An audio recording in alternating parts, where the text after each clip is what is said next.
Hello and welcome back to Blood and Ashes. This is episode 99, where we will cover Crossroads of Twilight, chapters 16 through 19. I am your host Mo, and I'm joined once again by my two manipulative friends, Jody. I am today, even more so than other days. You will see. And Willie. I'm sorry, did you say forgetful or manipulative? I said deaf. Deaf. Same thing. Blind, perhaps. Distracted. Slightly. Okay, so how did you guys feel about these chapters? Excited about getting out of Andor, perhaps? Perchance? Perchance. I like them. Surprisingly. Yeah, 4 Egwene chapters. I had a good time. Setting a nice little final stretch towards her ending for this book, right? Which is the sort of the thing I'm that sorry. we're looking forward to. What did you guys have with the book while you were reading these chapters? Like, acid. It was amazing. am I gonna be the one going off the steep end again? I'm not actually. Maybe you read the wrong chapters. It is No, a possibility. I read That all may the happen. chapters. No, it's very clear exactly which chapters we are covering and summarizing. We got a Which spreadsheet. chapters are assigned to which person? Come on, Willie. It's on a It's all very spreadsheet. clear. As I was being tortured by the contents and the drawn-out delivery of Okay, these chapters, here we go. I Yes, started yes. to, just really question, why would we be subject to this level of torture? Like, and a few things, like I put my dark friend Glasses on. hat. A lot of your mates running around in these call chapters. it a phase on, and I Dark came friend up phase. with some ideas, some theories. Okay, you got some theories to lob in. Then it sounds like there was fertile ground for you to experiment with theories and ideas about things that could be transpiring. I personally, surprise, surprise, quite enjoyed these chapters. Well, now, enjoyed the I intrigue mean- and the maneuvering and stuff. Conspiracy theories can be wildly exciting and also incredibly incorrect. dangerous.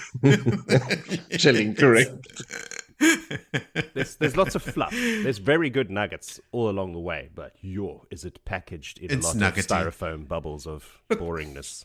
Much like the other stuff that we've been discussing thus far, right? Like not a lot of passage of time, not a lot of physical movement, although at least Egwene does ride her horse from where she's viewing, Tar Valon back to the camp and then move from one tent to the hall of the tower, all that sort of stuff like that kind of happens. But yes, no, look, it's also, it's been 4 months now since I've read these chapters, but is it in one day as well? Right? Like starts with Egwene in the morning. I'm pretty sure it is. Like while she's yeah. waiting to get into the hall, the sun is at its midday peak. It's like it's the morning. These 4 chapters. It's not even a full day. They haven't even had Wow. lunch yet.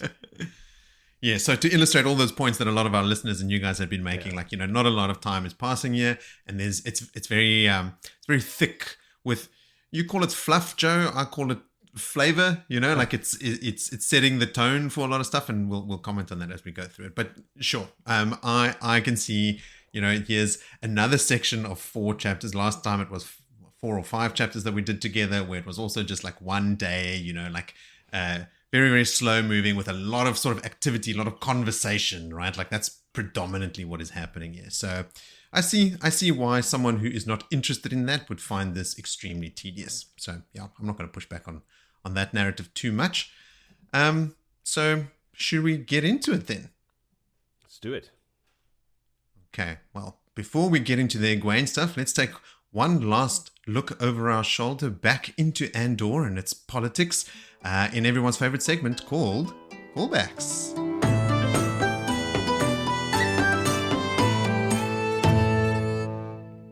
First callback. I mentioned in the last episode that I'd been, quote unquote, keeping score for 4 years of the podcast points, just as a quote. This podcast, as of June 26th this year, will be running for 5 years. not just 4. Yeah. Some days it Yowzers. feels like 5 years, but other days, most of the time, Sometimes it feels like 10. Other days, like even now, before we were recording, I was saying like for the past 3 years, it's been 5. Oh shit, yeah. Yes, yeah. I blame you Yeah. for that era, Jody, because it's partly due to all of us not remembering 2 of those years. It was just it's a blank on a calendar. So Oh yes, those years. you're forgiven those years. I thought you were going to say, due to us not remembering much well at all, It's as a general we've proven theme, I time mean, and again. That I plays can't some remember. factor. I mean, like we also covered earlier, some also can't read and Yeah. spreadsheet well. So lots of like little jibes and jabs coming Jody's Like these- way, which like will all these become clear chapters. to everyone. Lots of little foreshadowing tidbits. Yes. But speaking of time passing really quickly or for a long time, we mentioned both Song of Ice and Fire and the Kingkiller books when we were talking about how long we had to wait for books, and how long it's taken Patrick Rothfuss and George R.R. Martin to write the next installment of their very popular series, which you would think, would be them printing money basically. So why are they not doing it? Wise Man's Fear, the last Kingkiller book, was released in 2011, 14 years ago. Wow. Yeah. Yowzers. If you're a fan, just give up. It's never coming. Like it's I am a fan. And, those first 2 books, I love them. And it's killing me that the last one's not coming out. A Dance with Dragons, the last song of Ice and Fire book, also 2011, also 14 years. So those are 2 very apt. maybe and they've got like a related bet on between the examples. 2 of them. Like who can delay their book the longest. Who's going to flinch first? Yes. Yeah. The world's slowest game of chicken. Yo. But I mean, if you can do it, you can do it, I guess. Okay, yeah, at the risk of alienating all your fans. Moving along swiftly. Sorry, Patrick. Sorry, George. You guys do great work. I will wait for as long as I need to read your next books.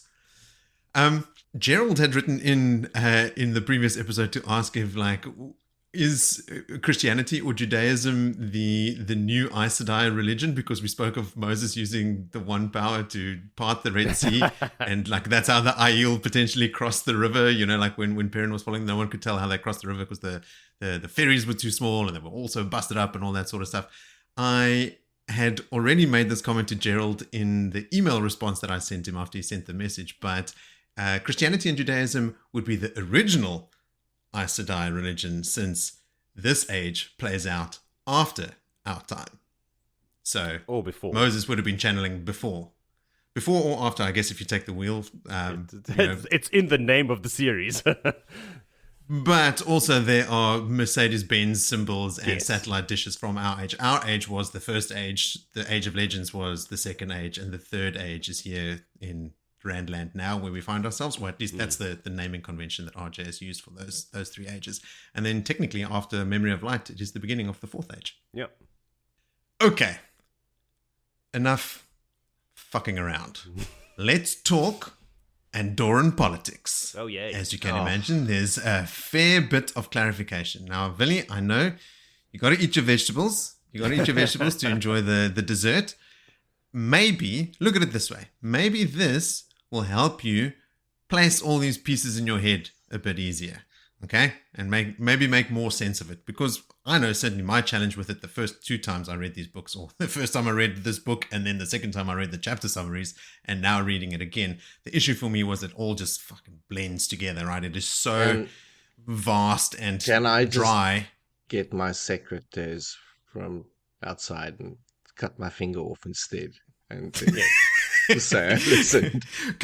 Go put your hands in the toaster. Okay. So first things first, Vil. High seats grow low fruit. I couldn't find any reference to that saying, and I asked you at the time, is that a real saying, or did you make that up? I said on the fly, I made it up. Like high okay. seeds, low fruit. She went after the high seeds, but in doing so, she plucked the lowest fruit first, the little children on the outskirts. Like, questionably, she might have actually kidnapped, perhaps. Okay, so I'll address some of that in here. All right, so So this is all relating to that High Seats chapter. Okay, so I'll get some basic pedantry out the way before I get into the politics of More it. than basic pedantry. No, this is some pretty basic pedantry. In fact, I'll probably lose a couple of listeners based on the next couple sentences I say. All right. Brace yourself. All right, so strap in. Vil, you were saying that that Avienda and Elaine had bathed again. They specifically did not bath again. They Wow. said the water was too cold, and This therefore is some they did advanced not pedantry, bath. Moritz. But Villy said it more than once, right? Like, another bath, and made a Elaine big song made and a dance point. about We how spoke boring about it that. is. It's like, did they forget that they can channel, they could just heat it up with the blood power? We talked about it. Exactly, and that's why they don't bath. But Yeah. Villy said that they did, and just so the listeners know, we know that they did not. Okay, All right. This is important stuff, really. I am It is. not convinced yet. Well, what I'm trying to do here, not so subtly, Joe, is to try and break down Villy's perception of how inane these chapters are. Like, why would we need to read about them bathing again? We didn't. It actually just didn't happen. Villy made that up for himself. You Another mean thing, that because it's such a recurring nightmare. Like it feels like the endless bath. you've manifested it. It's become I've your reality. Manifested this continuous. Yes. In Would Villy's brain, they you bathed say 5 I'm times. exhibiting the symptoms of a madman? Of Yes. you would- psychosis, absolutely 100%. But I will also say that started happening before we started this podcast. I'm going to ask you to remember this statement, and we'll address it at a later point. Thank you. Okay. Face to face. Okay, so pedantry not over yet. Don't unstrap yourselves. The Windfinders, Villy, you kept saying that the Windfinders are still waiting for them in the other sitting room, and the High Seats have to go to this sitting room, and they have to juggle them between these. No, the Windfinders had left. Elaine had addressed them in the small sitting room, and they left because now they need to go choose their new mistress of the ships. They're gone. The reason they sent the High Seats to the formal sitting room is because that is something befitting of meeting the High Seat of one of the noble houses. And in this specific case, there were 4, not even counting Dylan, right? So there would be 5 High Seats, 6 with Elaine herself in the formal sitting room. So the Windfinders were gone. I They must didn't have to say, go back to them. you're like really giving Elaine a lot of slack in this. Some of this sounds very confusing, but I'm pretty sure that they were sent there and were still waiting. No, they were gone. Yes. I went Do you want a and bigger I spoon reread to those stir the pot, chapters. You also said that the bankers and the merchants were playing dabbly games and acting strange, and that the focus, you said 20 minutes later, it was a single thought that Elaine had, that the merchants and the bankers were not on. openly What's showing their support of either Elaine or Aramilla. What is this persecution of my character? This is Just here? waiting for my turn. Look, all the comments you were making, because you were laying into the contents of the chapter and saying how boring it is and how long it's taking, and that was factually incorrect. So as I correct myself from previous episodes, I'm going to dispel these myths about how unnecessarily boring and long these chapters are when it isn't true. Severely and swiftly. No, this is quick. So the bankers and the merchants are just the merchants are not openly supporting Elaine or Aramilla because it's just showing like the uncertainty of who's actually going to be ascending the Lion Throne. The bankers are going so far as actually arriving in covered carriages and with hoods and stuff on when they do come to meet with Elaine or with anyone in the palace. It's only later that we learn from Halwyn Norrie that the banks have already given Aramilla, Elenia, and Nyan those big loans against their estates. Okay, so now let's talk about these low fruit that you keep mentioning, right? So Elaine, you were saying that Elaine was puzzled as to why Dylan sought out these specific houses, and you seem stuck on the fact that they were like high seats of the houses, but children, right? So the high seats are just the leaders of their houses. So there are 19 of these great houses that need to, out of those 19, the majority need to support the person that eventually takes the Lion Throne. That's how you win the throne, by gaining a majority within these 19. Each house has a high seat. And these 4 kids happen to be the leader of their houses. So there is no one higher than them in their house. So Dylan didn't go to a house and go find the children to bring them here. She went to those houses to address and speak specifically to the high seats. And it was these 4 houses plus another one that Dylan did not manage to convince that she was sent specifically to go with Elaine's planning, right? They're targeting the 19 houses. Elaine was going to go meet with the small houses like she did in that previous episode where she, the maid had seen a ghost. But Dylan was sent specifically to go to these 5 houses, and the one house was undecided, but the 4 others all came back with Dylan. She had set out 1 week ago to bring those 5 houses, and she was traveling with Rian Corley, the leader of the kin, who was making the gateways for her to travel with them. By bringing these 4 seats and these 4 houses into Elaine's camp, that now puts her on equal playing field with Aramilla. Right? So now they both have an equal number. So it is actually vitally important that Elaine has these houses and that they are openly declaring for her. They've come to Camelin and they've brought all their troops with them. So now Elaine has 6 houses and Aramilla has 6 houses. So that's 12 of the 19, which leaves 7 unaccounted for, right? But we'll get to those. When Birgitte announces Dylan's return with support from 4 of those houses, she could have jumped for joy. Like, she could not have imagined that Dylan would have been this successful in such a short period of time to bring support over to her side. And then this is because Elaine at this point doesn't know that they are children and were probably, like you said, like borderline kidnapped, right? Like, Dylan went in there, influenced a bunch of kids, the eldest of which is 16, the youngest of which is 12 years old, and brought them over without any of their guardians. And that's the important part. So the 2 youngest ones, Branlet and Perival, they're 12 and 13. They both have people that sort of guide them, and they did not come with them. His uncle Willem, Perival's uncle Willem, just said, okay, go for it. Take him. Tell the queen we send our support. Fully. That's exactly what happened. Yeah. So that's why when Elaine and Avienda are getting dressed, they are dressing to the nines because they don't know it's kids, and they are meeting these 4 houses that Elaine absolutely has to get onto her side, and which she has to impress and sort of like get to stay on her side to keep up the momentum of her claim to the throne. Okay, so those 4 high seats, we were sort of wishy-washy about their ages. That's Perival Mantia, so likely Rand and Gallet's cousin. He's 12 years old, and his uncle Willem was the one that said, okay, cool, take him. Catelyn Haven is, she assumed the role of high seat just shortly before coming here, and also before her 16th birthday, which is when it's supposed to happen. You're supposed to only take on full responsibility without a guardian when you're 16. But her uncle just said, you're about as ready as you're ever going to be. And she took it as a compliment, but he actually meant it as an insult. Branlet is 13. His last guardian died when their horse stepped in a gopher hole and they just hadn't been replaced yet. So he doesn't have a guardian at this moment. So Dylan just like, oh, come on, Branlet, come join Elaine. And he does. And then Conal Northen is the one that Elaine thinks has just turned 16. He's the eldest of the 4. The combined forces that these guys brought to Camelin, like we said, those crossbowmen and halberdiers, 3,000 between all 3 of them, right? Aramilla's camp that Bashir observes through his spyglass from the hill is, it was like 5,000 men in the one camp, and there were 7 more. So between 30 and 40,000 soldiers are arrayed around Camelin, and these 4 of the 6 houses that Elaine now has on her side could only muster 3,000, right? So what this is telling us in a very obfuscated and obtuse way is that Elaine is woefully outgunned, and that's why she needs these mercenaries, right? That's why she's had to pay all these people to fight for her, because the amount of troops that she's been able to gather are the fewest.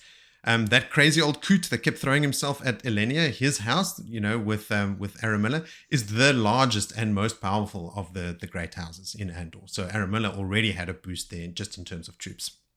So let's tell you the other Andoran houses. So for Elaine, it's Trakand and Taravan. Obviously, that's Elaine and Dylan. Mantia, Haven, Northern, and Gilead. For Aramilla, it's Marn, which is Aramilla's house. Sarand, Aron, then Anshar, Baron, and Saren. The last of which is the largest noble house in Andor, previously led by the High Seat Nassan, the crazy old coot. But the actual current High Seat for that house is his granddaughter, Sylvace, the one who is also thought to be a bit dim. So that's 6 each, leaving 7 up for grabs.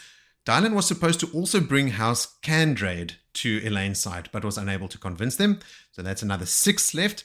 3 that nobody could find. We'd heard rumors that Ilorian, Luan, and Abel, they were all missing, like they just didn't know where they were. And the last 3 are Aemlyn, Pelavar, and Arathel, who are the 3 that met Egwene in Mirundi and who are busy traveling back up into Andor. So that's all 19. So 6 on either side of Elaine and Aramilla, and then the 3 that are missing, 1 that is sort of like undecided, and the 3 that are coming back from Mirundi. 6 of those, the 3 that are missing and the 3 coming from Mirundi, also don't take part in the siege. They're the ones that sort of set up camp separately and they stay neutral until Aramilla is defeated, and then they come forward. In fact, Lewin asks for safe passage to Caemlyn after Aramilla is defeated, and proposes a truce to team up against this massive Borderlander army that is now in Andor. But Elaine explains that she used her authority as an Aes Sedai to allow them to travel south to Mirundi, where they are hoping to find the Dragon Reborn. And when the neutral houses see that she carries the authority that is needed to manage armies of this size and knows what she's about, that's when they support her and the Andoran politics come to an end. So Elaine's gambit of allowing that army to move through does pay off by having these neutral houses see that she's managed them and then say, okay, you're the queen, we'll follow you. And then she's got the majority. And that's how that whole thing plays out. When does this happen? How long do we still have to go? Probably in the next book or two. Or two. Yeah. That's it for the politicsville. All done. Yo, he's almost asleep. No, I just tuned out. You can listen to the No, recording. this is for your benefit. This is for your benefit. This is so that it makes sense, so that you can picture it in your mind. And then I'll go mind. for a fourth time, and then I'll just go like, why? I was listening, Moritz. I'll take the podcast points.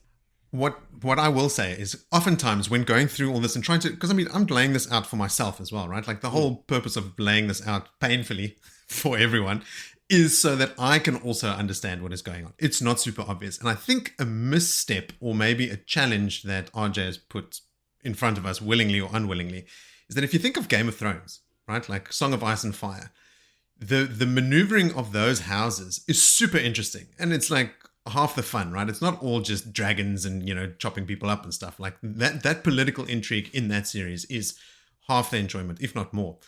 But those houses are so distinct, like the names even are super, super different, and like they come with almost like, like the Dornish and then the Starks up in the bit of north and then Highgarden. To stop you there, and I know what RJ may be trying, but it didn't pull off. It just didn't work. But that's exactly what I'm saying. So boring.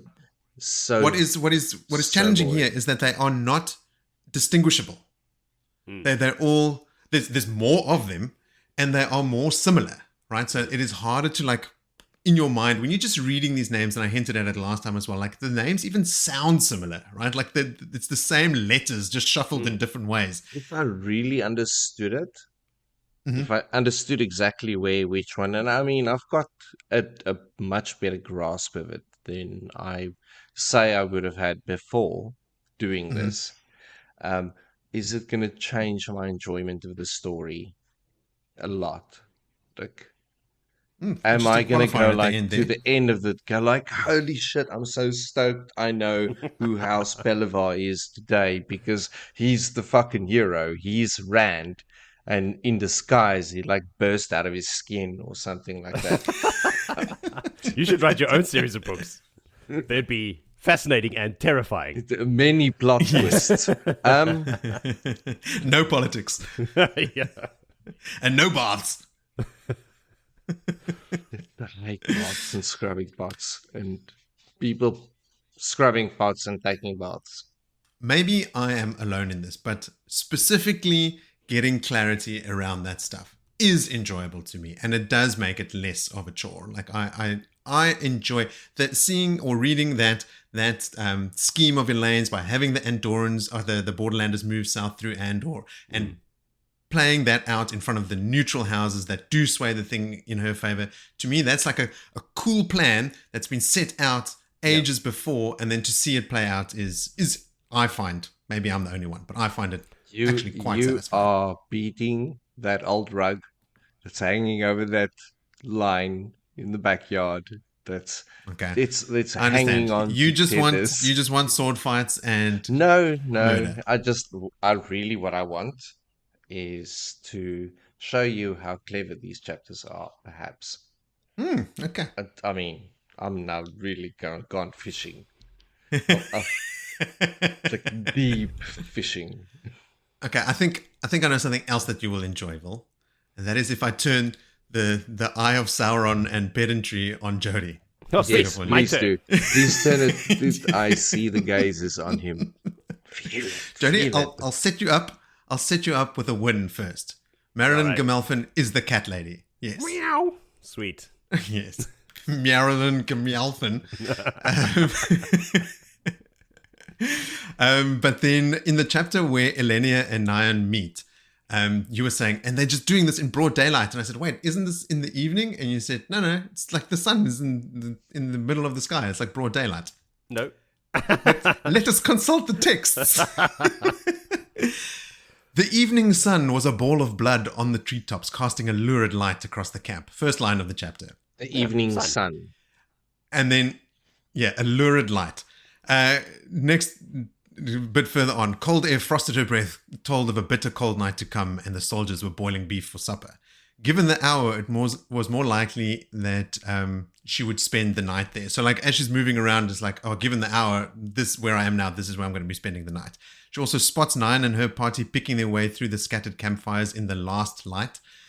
Two men at a fire later avert their eyes from Nyan and Elenia, and then, quote, no doubt thinking they thought they saw two noblewomen arguing in the greying evening. And then later, Nassan appears next to Elenia, and his eyes burning bright in the fading light. So, like, multiple references to the light fading and not broad daylight. I was saying, like, in broad daylight as a metaphor for in front of everyone, not in secret. I take it all back. I'm going to object as well and argue guys for Jody.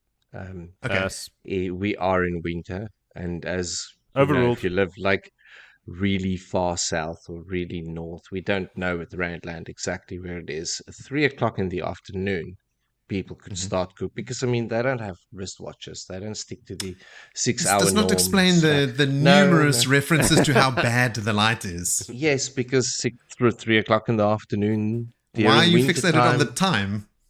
Yeah, they don't have time. In Scotland in winter. It's the sun is just touching the horizon. 3 o'clock doesn't matter what time.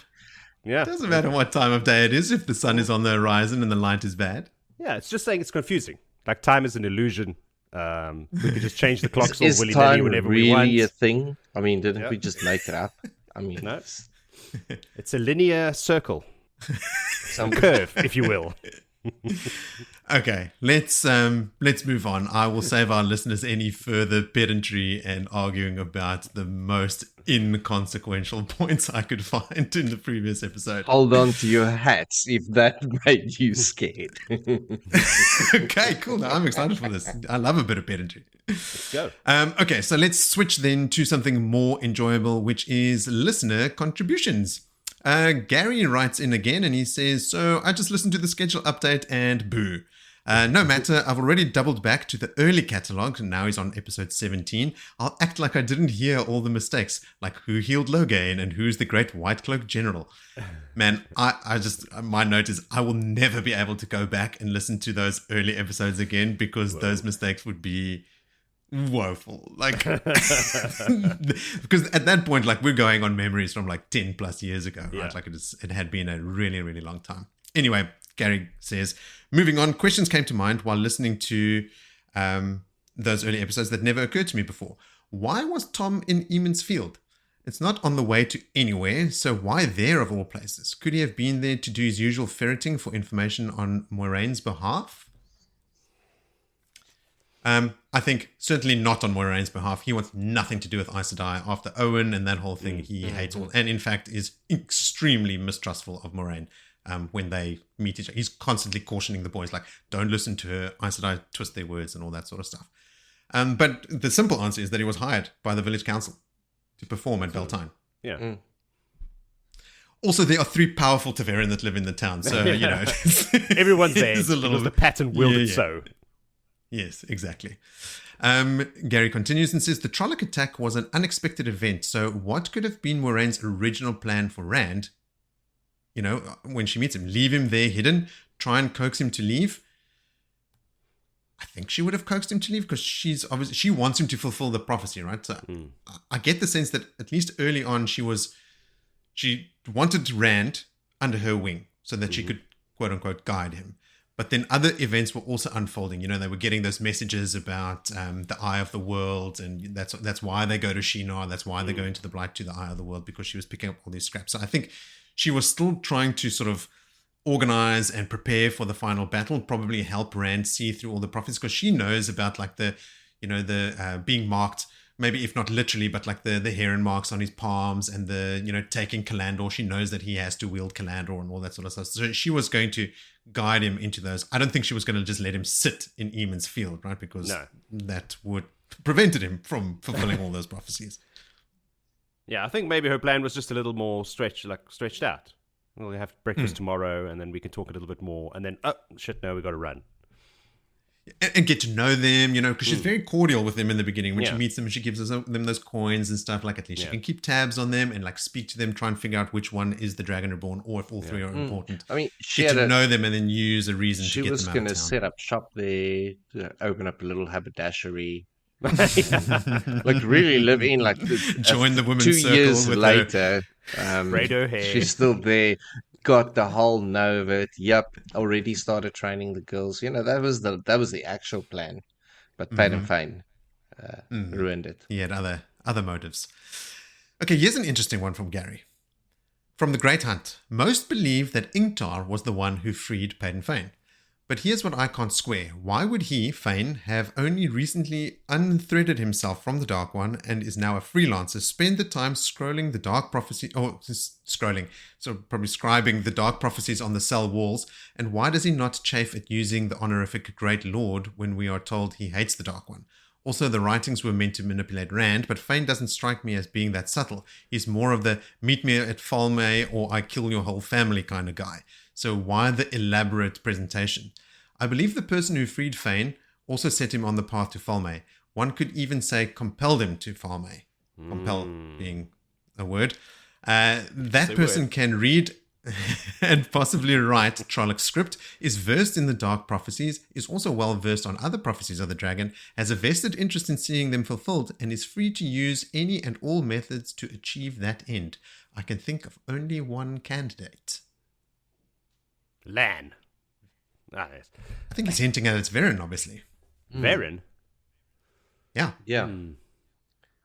Isn't she the one that reads the Trolloc script on the wall and the Dark Prophecies and stuff and relays it to everyone else?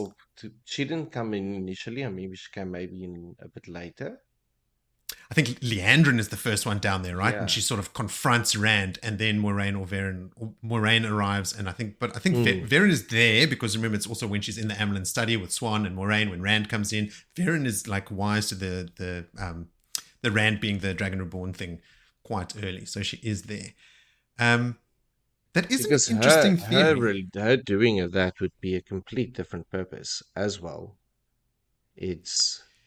Yes, like because what would that he's actually not a friend achieve? of the dark. He is actively something else, and maybe knowing that's that what Gary's this saying is as well. perhaps one of the methods to defeating the dark is to have the enemy of my enemy is my friend mentality towards this. Is because surely now if they're going to get their hands on him there and understand how mad he is, he's not going to get away.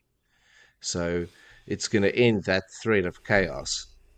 But this whole setup is to get Rand to Falme, right? Because that's what the scripts are saying on the watches to the east and all that stuff is also part of it. And then, or to the west, sorry.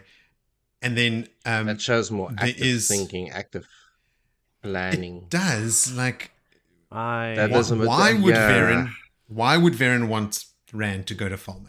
She couldn't possibly know that he was there going to have a fight with Shamail in the sky and brand himself and fulfill the first of the signs. If you look at it for me out of the purpose of justifying it, like trying to find something to validate your theory, it's okay, cool. There's definitely something there, but there's the motive around it. It's Paden Fane had all the motive to write what was on the wall. Not interesting that you say that. Varen. I always assumed it was the Trollocs. It was in Trolloc script. Because it was the Dark Prophecy, right? Or was there a message specifically to Rand in Trolloc script? Oh, you're going to have to go and read that's a callback for me. Okay, I'll go see what the actual message was. I just always thought it was the Dark Prophecy written by the Trollocs. And also remember, this is book 2, right? In the Eye of the World, there's a Trolloc that speaks English. Yeah. There's a Trolloc that speaks to Rand. So I just thought like, okay, sort of Trollocs attacked and killed some people in there because Ingtar admitted to opening the gate that let the Dark Friends in and the Trollocs. Right? There's an attack. There's Fades in there as well, right? Like there's a full-on attack. So there were Trollocs there. So I just assumed it was the Trollocs that wrote the Trolloc script and were there to sow fear and chaos. So why not paint the Dark Prophecy in blood on the cell walls? Yeah, I'm not buying the Varen angle. I mean, because the other prisoners, there were like 2 prisoners that were murdered in there, right? And then didn't other they cells, kill themselves? The guards were murdered. Yeah, like I don't think the prisoners Varen had killed would themselves. murder. Like she's pretending to be Black Ajah.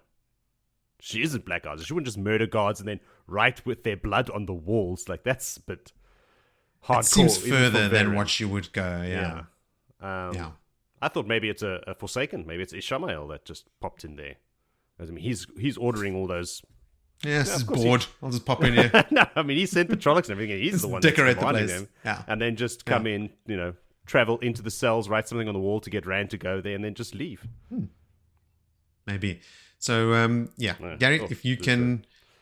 Long list of If you can candidates. send in some more supporting evidence, we'd be willing to entertain it because it is an interesting thought. Gary continues in another message after enduring some more of our early episodes. He goes, "Hey guys, still in the back catalogue listening to episode 22 and the conversation about why Varen didn't give Egwene her notes along with the Dream Tarangrel. I think she knew or suspected that the notes were flawed. Corianin Nadal has only ever been described as a dreamer, not as a dream walker. And those are 2 distinctly separate talents." Okay, so I think we did elaborate on that distinction later in the series, but I can see myself, just conflating the 2 in the beginning when we're talking about, the Korean Nadal is the one that was studying the Dream Tarangril and was found burnt out or something, or dead even. She might have had little or no skill at the latter, which is the dream walking. If Varen entered the world of dreams with those notes and got so messed up in there that it left her with physical and likely mental scars, she might not have trusted them enough to pass them on to Egwene. Villy said as much in episode 21, though with not a lot of conviction. Vil, sounds like you were already onto it. Unsurprised. Sarah Kellogg writes in with, "Hello, fellas. I got behind, but we're moving and my painting time is always my podcast time. I just started the book 10 prologue and feeling exactly the same as all your sighs and groans. I do think that this one is the worst of the slog. I take it as good omen that when we toured this new house, I saw the owner had all the Wheel of Time books in their primary bedroom. Then we met the neighbors who had them in the living room. Hope you are well. You've given us a community to get through the slog and that means so much. Where are you all when not on Adrian's Discord channel?" Nowhere. Nowhere else. Physically, we're in Australia and Spain. It's true. And in terms of where we are on the internet, we're all over the place. And I sent a couple of links or directed her to the episode descriptions where all our social media links are. Where do we hang out on the internet? Nowhere, really, like you said, Joe. Where are we spiritually? I've made peace with the fact that I will die one day and strive to enjoy the present moment rather than stress about things in my past or future. Who said that? Me. Oh, Where am I spiritually? Where am I spiritually? Ooh. So what else would you like to know, Sarah? Write in. Okay, so another listener currently subjecting themselves to our early quote-unquote work, Nick, sends in the following. "Hi all, big fan. I'm currently on episode 31, slowly catching up with you. Since Mo, recently for me, insisted I wanted to share a thought on Nynaeve. When she does her very intense and impressive healing, I think in book 3 on Elaine after they get abducted by bandits, Egwene describes the immense complexity of the weaves and you discuss where she might have picked it up from. My impression of Nynaeve's ability to heal like this is that it is something unique to her, an innate skill, maybe not a talent with a capital T, but that she does just by trying very hard. Her incredibly strong will to heal someone is expressed through her ability in the power, and she does this without thinking about the details. I would compare it to a folk singer or self-taught musician who is able to perform something of incredible complexity just by feel, not by thinking about it. She's definitely a very powerful channeler, and later in the book she shows her skill, but I don't think she figured this ability out or could explain it if she wanted to. Thanks for reading, hope you're all sleeping well, and I'm looking forward to hearing your reactions to the TV show. You had such high hopes." We do not discuss the TV show. There's a couple YouTube videos about the first 2 seasons They that just gave might up. give you a hint of like the trend of our excitement. Wayne, It's at the bottom of that cliff with Gamora. Yes. Oh man, no, I forgot what I was going to say. You just ruined my day. No, I'm joking.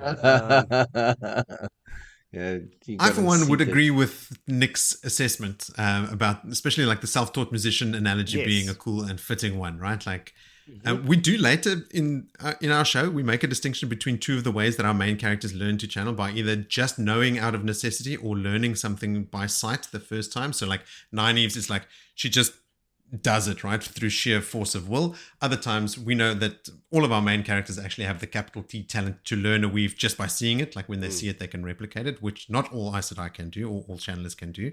But they certainly can do it. And then Rand has a secret cheat code in that he can also just channel the stuff that Lews Therin knew, but he actually already knows it because those are his own memories. So he's just remembering really long ago how to do those things. Another point, that's what I wanted to say. We see Nynaeve do this when she heals Logain.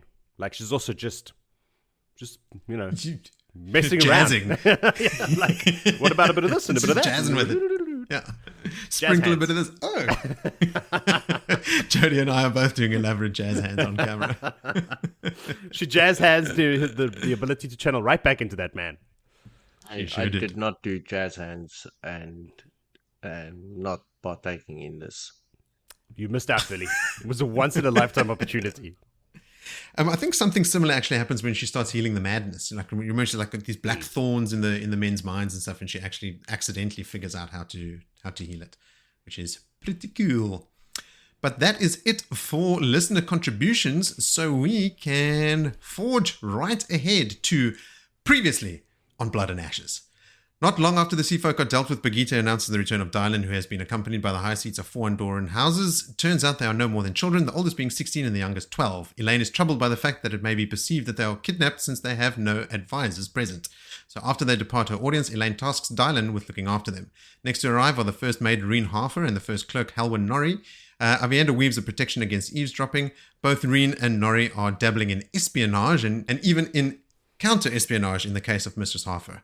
Both seem quite adept at it and deliver useful intel to Elaine. Norrie's report includes news that Elenia, Nyan, and Aramilla have taken out huge loans against their estates, and Elaine will have to account for this fact that this money can pay for some of the mercenaries in Elaine's current guard to betray them. When they leave, Avienda says that someone tried to listen in with the power. We never spoke about that last time. No. Who do you think was listening or trying to listen in?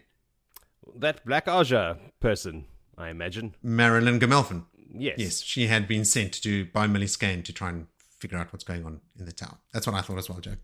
The next arrival is that of the wise one Monel and kinswoman and healer extraordinaire Sumiko to check on Elaine's pregnancy. Monel uses a wise one weave called Caressing the Child to check on the unborn babies, plural. Elaine learns she's carrying twins. She also learns she won't suffer morning sickness, but during the pregnancy, channeling might be erratic and sometimes not possible at all. Sumiko and Avienda are tasked with copying the weave, but before Avienda's turn, they all sense the end of the cleansing. Elaine and Avienda confirm Rand is still alive after this big thing, so that must be good news. The last interruption comes from Casil, a guardswoman who brings the news that it seems like Merilil has run away with Talan, a powerful Windfinder apprentice. We switch the POV to the POV of Elenia Sarand, who's captive in all but name of Aramilla. She's hating life and plotting her escape and eventual ascent to the Lion Throne. She runs into Nayan, who she bullies into signing an oath of fealty to help her escape Aramilla's clutches. After they are forced to endure the mad ramblings and improper sexual advances of Nassan Seren, Aramilla arrives to tell Elenia and Nayan that they are to share the tent that night. Finally, we switch to David Handon, who foils an attempted murder in the streets of Camelin at night. He's making his way to the house of Lady Cheyenne, or as we know her, Millie Skane. There he shares information with Thalion Boda, with whom he has an uneasy arrangement. He gives her news from the palace and she tells him who has visited Cheyenne. Men from House Sarand and Marn, Elenia and Aramilla's houses, were there recently, and another man is with her right now. This troubles Hanlon, as he's expecting to have his way with Elaine as a queen, so is Cheyenne going back on their deal? When Hanlon is finally summoned to the meeting room, the third man is lying dead on the floor. She moves on from him pretty quickly though, and wants him to free some of the Suldam and if possible Damane as well, and shift guards away from the warehouses containing food because she is tired of failed attempts to burn them. He is unsure of her plans and motives. And that brings us to today's chapters, starting with chapter 16, called The Subject of Negotiations. Vil, please subject us to another summary. Ah, oh, Nice. I'm I'm gonna just try and wring the neck out of this chapter because there's a hell of a lot that happens here, and I want us to get through this quite swiftly so I can address my belief. Just a quick one. Every time you say that, you yourself go on such wild tangents about the smallest details in these chapters. So look Yep. sharp. If you want to keep it short and sharp, feel free to, because there's certainly a lot of avenues of just inane rambling. You see here that how we could much go I down. wrote down for this. I mean, you are, And you're I'm gonna get latch all of onto it. all of it. Oh, you better Oh, there's you some just callbacks coming next get week. your super glue and Spider-Man gloves and things that you need for latching onto things. Ready to latch. Let's go. All right, we're in the point of view of Egwene, and she is overlooking Tar Valon. Picture me this: she's on the back of her horse, Taisha, Mandab. Can't keep up with the names of the horses. Daisha? Taisha, Daishan. Taisha. Um, with her in this immediate surroundings is Gareth Bryne, and she says very little. I think she says good morning, and then he goes like, "Yeah, the harbor's bad. They keep getting supplies in men." And she's like, "No, we're not using the power to go in." But that takes place over a very long time. Those few Yeah. words to come out. Well, they see actual ships, Yes, right? there's descriptions of the men on the Mhm. ships and the power can be used, and What was it, so like 7 or 8 ships? Gareth has figured out that's as many as the harbor master will let in at any one time before we no, pulling up that we'll chain don't worry. again. I've got a thorough. I'm just giving you a quick recap of the Oh, thoroughness okay. that we're going to Yeah, dive into. I have not even Hoi. past page 1 yet. Anyway, she's using the looking glass, Mhm. and she is doing a recon of the like a recon, uh, not reconciliation. What is it short Reconnaissance? for? Reconnaissance. Thank you. I was like, Reconnoiter. yes. Anyway, on the city of Tar Valon, of course, which they are besieging, and there is a very big note made of the massive harbor chains. So, harbor chains has now been noted as a topic. Um, she is, and Gareth Bryne has been reintroduced with all of his stories of valor and his conquests. He is a man to be listened to. This is all happening in her head. It's like, oh, there's Gareth. And then it's along like valor, conquests, good opinions, man that knows. This is all happening in her head. So I say everyone's cooked at this stage in the book. Um, there's looking at the boats that are resupplying Tar Valon, and they're basically restocking with everything. It's not just food; it's men. It's continuously adding to their army, so no one is physically marching to the city to. So the besieging is not affecting the man count or the armsman count in the city, and Mm. this is one of the things that Gareth brings to attention. Like the longer you wait, the messier, the bloodier it's going to get because we are all building up more men that's going to run at each other and Hmm. play. It's that karate game where you slice the vegetables and the fruit, Fruit ninja. fruit ninja, something that with each other with their swords. All right. Jesus. Mm-hmm. You're trying to make this as long as possible, Will.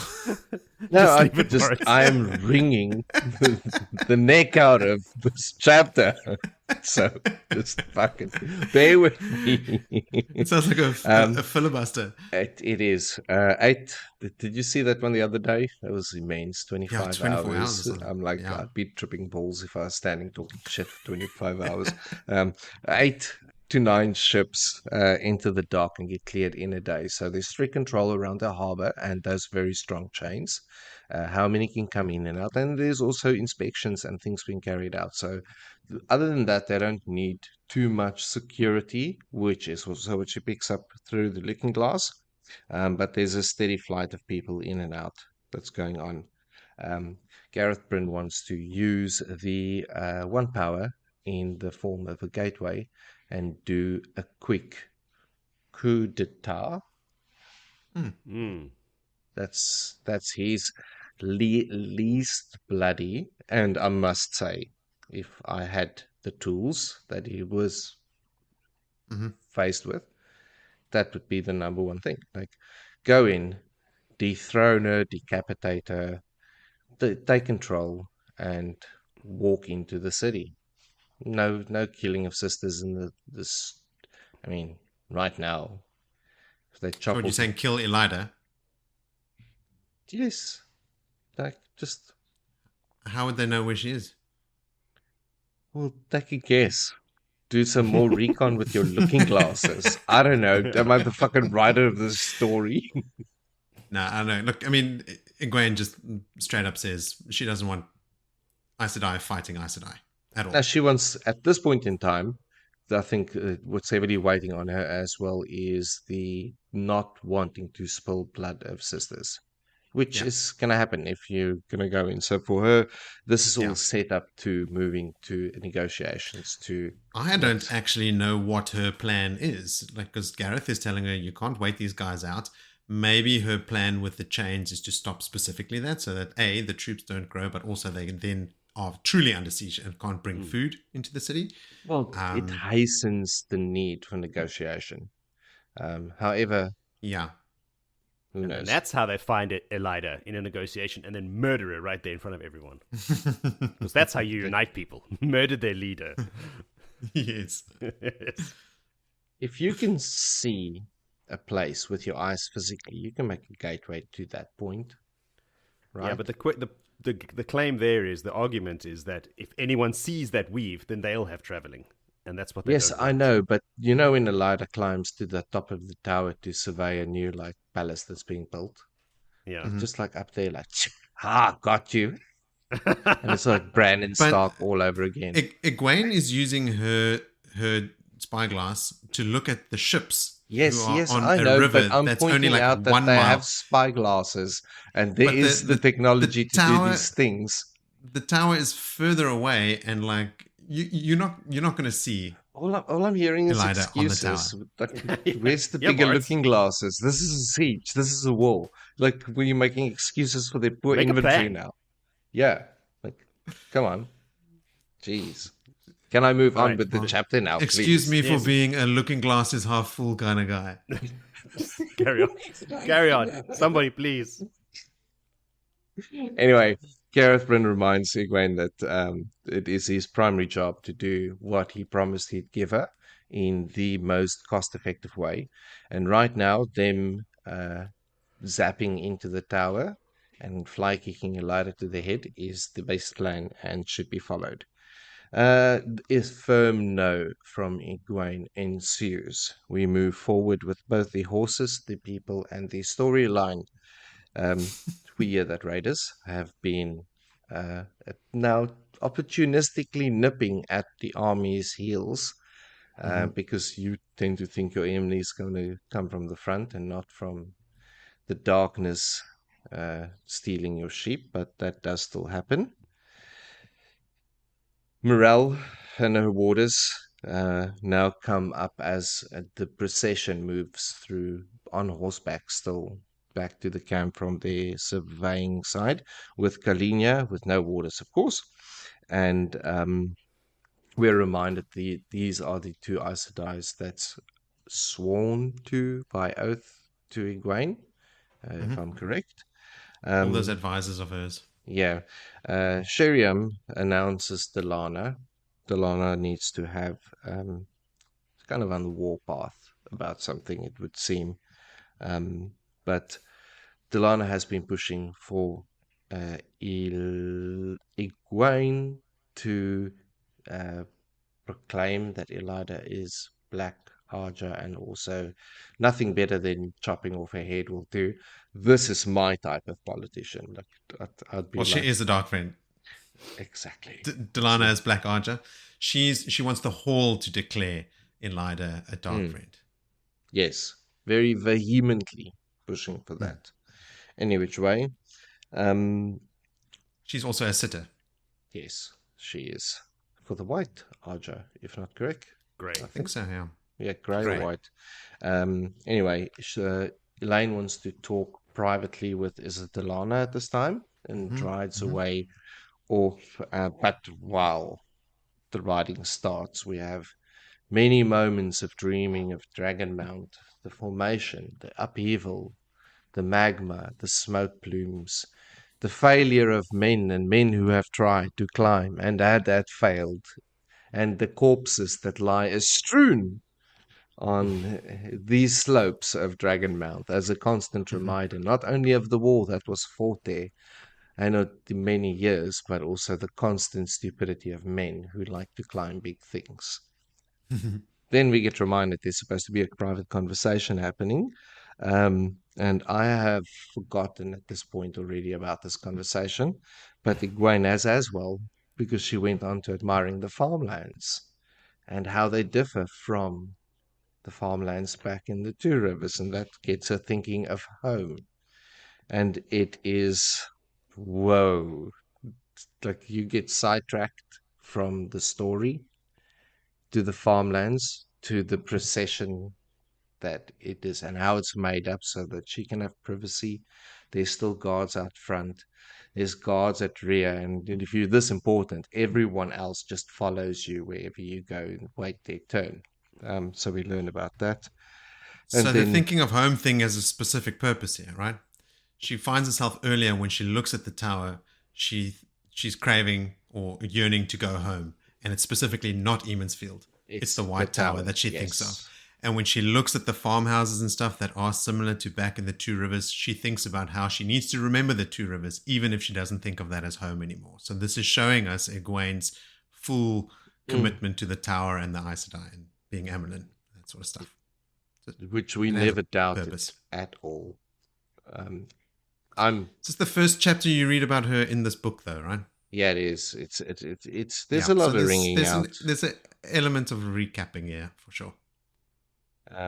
Anyway, while she daydreams on a horse, she also rides with Daisha over one of the farm kids that was just playing in the street. She just didn't see him. Just like clobbered, like right over him, like and moved on. Delana has some really Did that really happen? no. That's made up. that makes it more exciting. Fucking dark friend. Some comedic relief.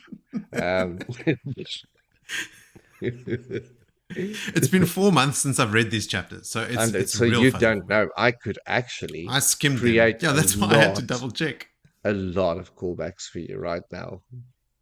My version could be completely different, and you just don't have the facts to back it I up. caught one.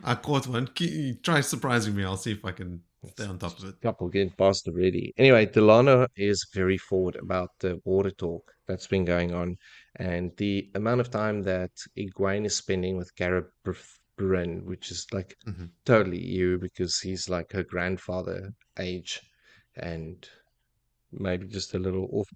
But anyway, she's She like, asks nah. if Elaine intends on bonding Gareth as a warder, because a lot of the Aes Sedai are already saying that. No, that's not her intention. Then we go down Love Remembrance Lane. And she says to Delana, I'm consulting with my general because I'm the Amelin seat and he's the general of my army. Yes. You can tell that to anyone that has That comment. is an 100% apt explanation of the situation, and it would for most people make a lot of sense. But anyway, hashtag Watergate. New thing. Anyway, Lana wants to warn Egwene about Sheriam, and I don't quite get the warning, what it is that she's playing at. Delana is warning Egwene about Sheriam and the other advisors. So, like Morel and some of those others. Some of those that are to her. sworn to her.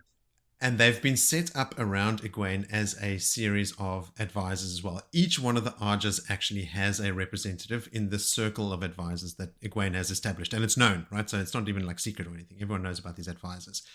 Delana is saying to Egwene, remember that whatever these people are advising you is likely coming from their Ajah heads, who are quite often, more often than not, at odds with the sitters of the Hall.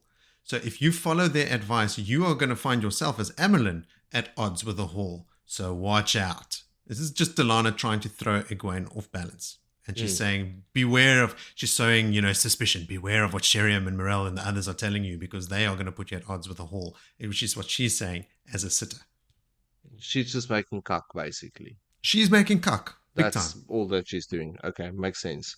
Anyway, the topic of negotiations is a very strong one at the moment, because there are people that firmly believe that there will be no negotiation, 100% surrender, that is followed by swift execution of a large number of people on the one far end of the spectrum. The other far end of the spectrum also demands the capture and stilling of a bunch of women that's in the rebel Aes Sedai group. So from both ends, it's pretty extreme on the decapitation, stilling, murdering, like not unity front. A very pointedly, it's very used in all the description that there's this. And we're told time and again, Egwene's whole thing is the unification. Unification. Right? At all costs. Without spilling blood, but like reconciliation, making the tower. What did she say? Like, if the tower falls or if the tower splits, hope dies. Exactly. She is hinging the outcome of the final battle on her successfully putting the tower back together without causing any further dissent and unifying them. Now, dare I say this is the most forward in time we've been? Are we in current moment? Book. Yeah. Because we are now past. We are past yeah. timestamp of the event. Yeah, I think and we've also learned that there's a body sent off to investigate and come back later with news and all of that. But we are now linking this events to where we were with all the other events in this fascinating and deeply riveting academic is the words. Jody is literally yawning. Struggling, man. Anyway, all right, keep going. I've ticked off negotiations. I don't think there's anything more I need to bring out about negotiations there. Bjornen pulled in, and she has strong opinions about negotiations to move forward. With the tower specifically. With the tower. That's what Delana was saying. Egwene, you should know. So first she says, when are you bonding Gareth? Everyone's talking about it. First, stirring the pot. Second one, beware of what Sheriam and these guys... You were going to be green, which it's a little bit of a suck up to Egwene. And Egwene which goes is down a because of the water talk and all about that sort of stuff. Wanting to be green and thinking about the first, fourth, and seventh battle that she was going to be in. She doesn't say anything about being green. Egwene notices that Delana assumes she would be green. She's treating her like a green. Because of all this talk about bonding Gareth. There was some affirmation around green. Yes. So that was the first thing she started. The second one she started was like, okay, beware of what Sheriam and other advisors tell you. Then she says, there's also been talk among some of the sitters of potential negotiations with the tower, which has never been formally raised in the hall or anything, but this is a big deal. And that's when Bjornen is brought into it. And there's a lot of subterfuge happening from Delana's side here as well, but I'll let you carry on with when Bjornen and the others arrive and hear this news. Anyway, Bjornen pushes really hard for a green light of an envoy of sorts, and Egwene uses her power as the supreme leader of the empire and pushes the button that empowers her, and there is big happiness and there's also big unhappiness in the people on their horses at this news. I think they're still on the horses heading towards camp at this stage. I know that at some point I checked out like with what their mode of transport is and where they're at. But anyway, did you know that Delana is a very good rider and she's sitting on the horse almost as if it's not her horse and Egwene's horse also has a backstory. A couple of side quests and books. We'll put some links up in the description notes to their quests. I think it's called Harry Potter or something. Okay, moving on. And now no one says anything to each other, and they all head back to the camp. They have work to do. End of the chapter. Now, I left that on a Exciting cliffhanger. stuff. It's long period of time to turn the chapter and see there's just like 2 pieces of handwriting. I was expecting a lot more. Now, Jody, I know you did a lot of work on this chapter, so I'm assuming you've got a lot of notes. that you Jody, want to share. tell us what I missed. You want to do your summary of this chapter? I feel that you can weigh in quite deeply. Yeah, I've got at least 800 words to discuss about this. Okay. But Willie covered basically all of it. I mean, he was very thorough. Just to add that Delana is doing many things over there, but also trying to butter Egwene up, like trying to show I'm your friend. You should be listening to me. Yeah. But other than that, trying to stir the pot. All right. Well, I've got some random ass shit and some on-theme Hold stuff. on, you're just gonna accept that little. That's it. You did too good a job. It's your fault, Willie. Can't. You got him there, Joe. He has to accept that he did too good a job. Okay, you give me 10 podcasts. I'm like an Aes Sedai with my mind games. Willie is racking up the podcast points, killing it. This season's mine. Chip leader. Okay, I had some notes here. The River Eranin is 2 miles across at this point. 1 mile on either side of the island of Tar Valon as well. So where it splits in 2, it's a mile on either side. But like, that's huge. I had questions around that because there's the drawings of it, and I mean, okay. They're not exactly satellite photographs. Yes, that's what I'm hinting at, and the size and the height of the tower, and the descriptions of the size of the city, and then they are making Tar Valon look a lot smaller than what it actually is. Is more what on I'm the map, getting you at. mean? Yeah, on the map. I think it is so poor resolution of detail, and the scale drawn of with it. freehand. Yes, is lost to you. Like you almost think that it's the kind of like the classic Disney castle, like Blanc. Yes, and that's it. Bell flying Magic over Land. it. Yeah. No, it's a brawling, bustling city. There's huge amount of trade going through there. They talk about the size of the weapon that was used at Shadar Logoth, which consumed the entirety of Aridhol, right? Like that whole city. And they're saying here this weapon could destroy half of Tar Valon. So we know that Tar Valon is what really roughly twice the size of Aridhol, which had those huge buildings that we think were like stadiums and stuff in it, remember? Right? So, yeah. Tar Valon bigger than you would think from looking at the map. Is sometimes misrepresented in some of the... I mean, count on it. Yeah. Pretend like the maps were drawn in that time when they could not fly high above the land and draw it to scale like a satellite. I'm sorry, with Sean Shan pulling in with Riken and Tar Riken, I think that's... Hey, maybe their maps are better. Way better. Oh, 100%. We should contact them. We want to copy their maps. You know what else is better of theirs? Their message delivering system. 100%. Yeah, it's cool with those guys dropping those things on those posts, those message like polls and stuff that they grab. Do you think that we actually should have from the start just picked the storyline favorite to be from the Sean Shan and just understand that their way is so much better? No, just come and cleanse the land of all of these pre-Maratamane and... Nah. Veto.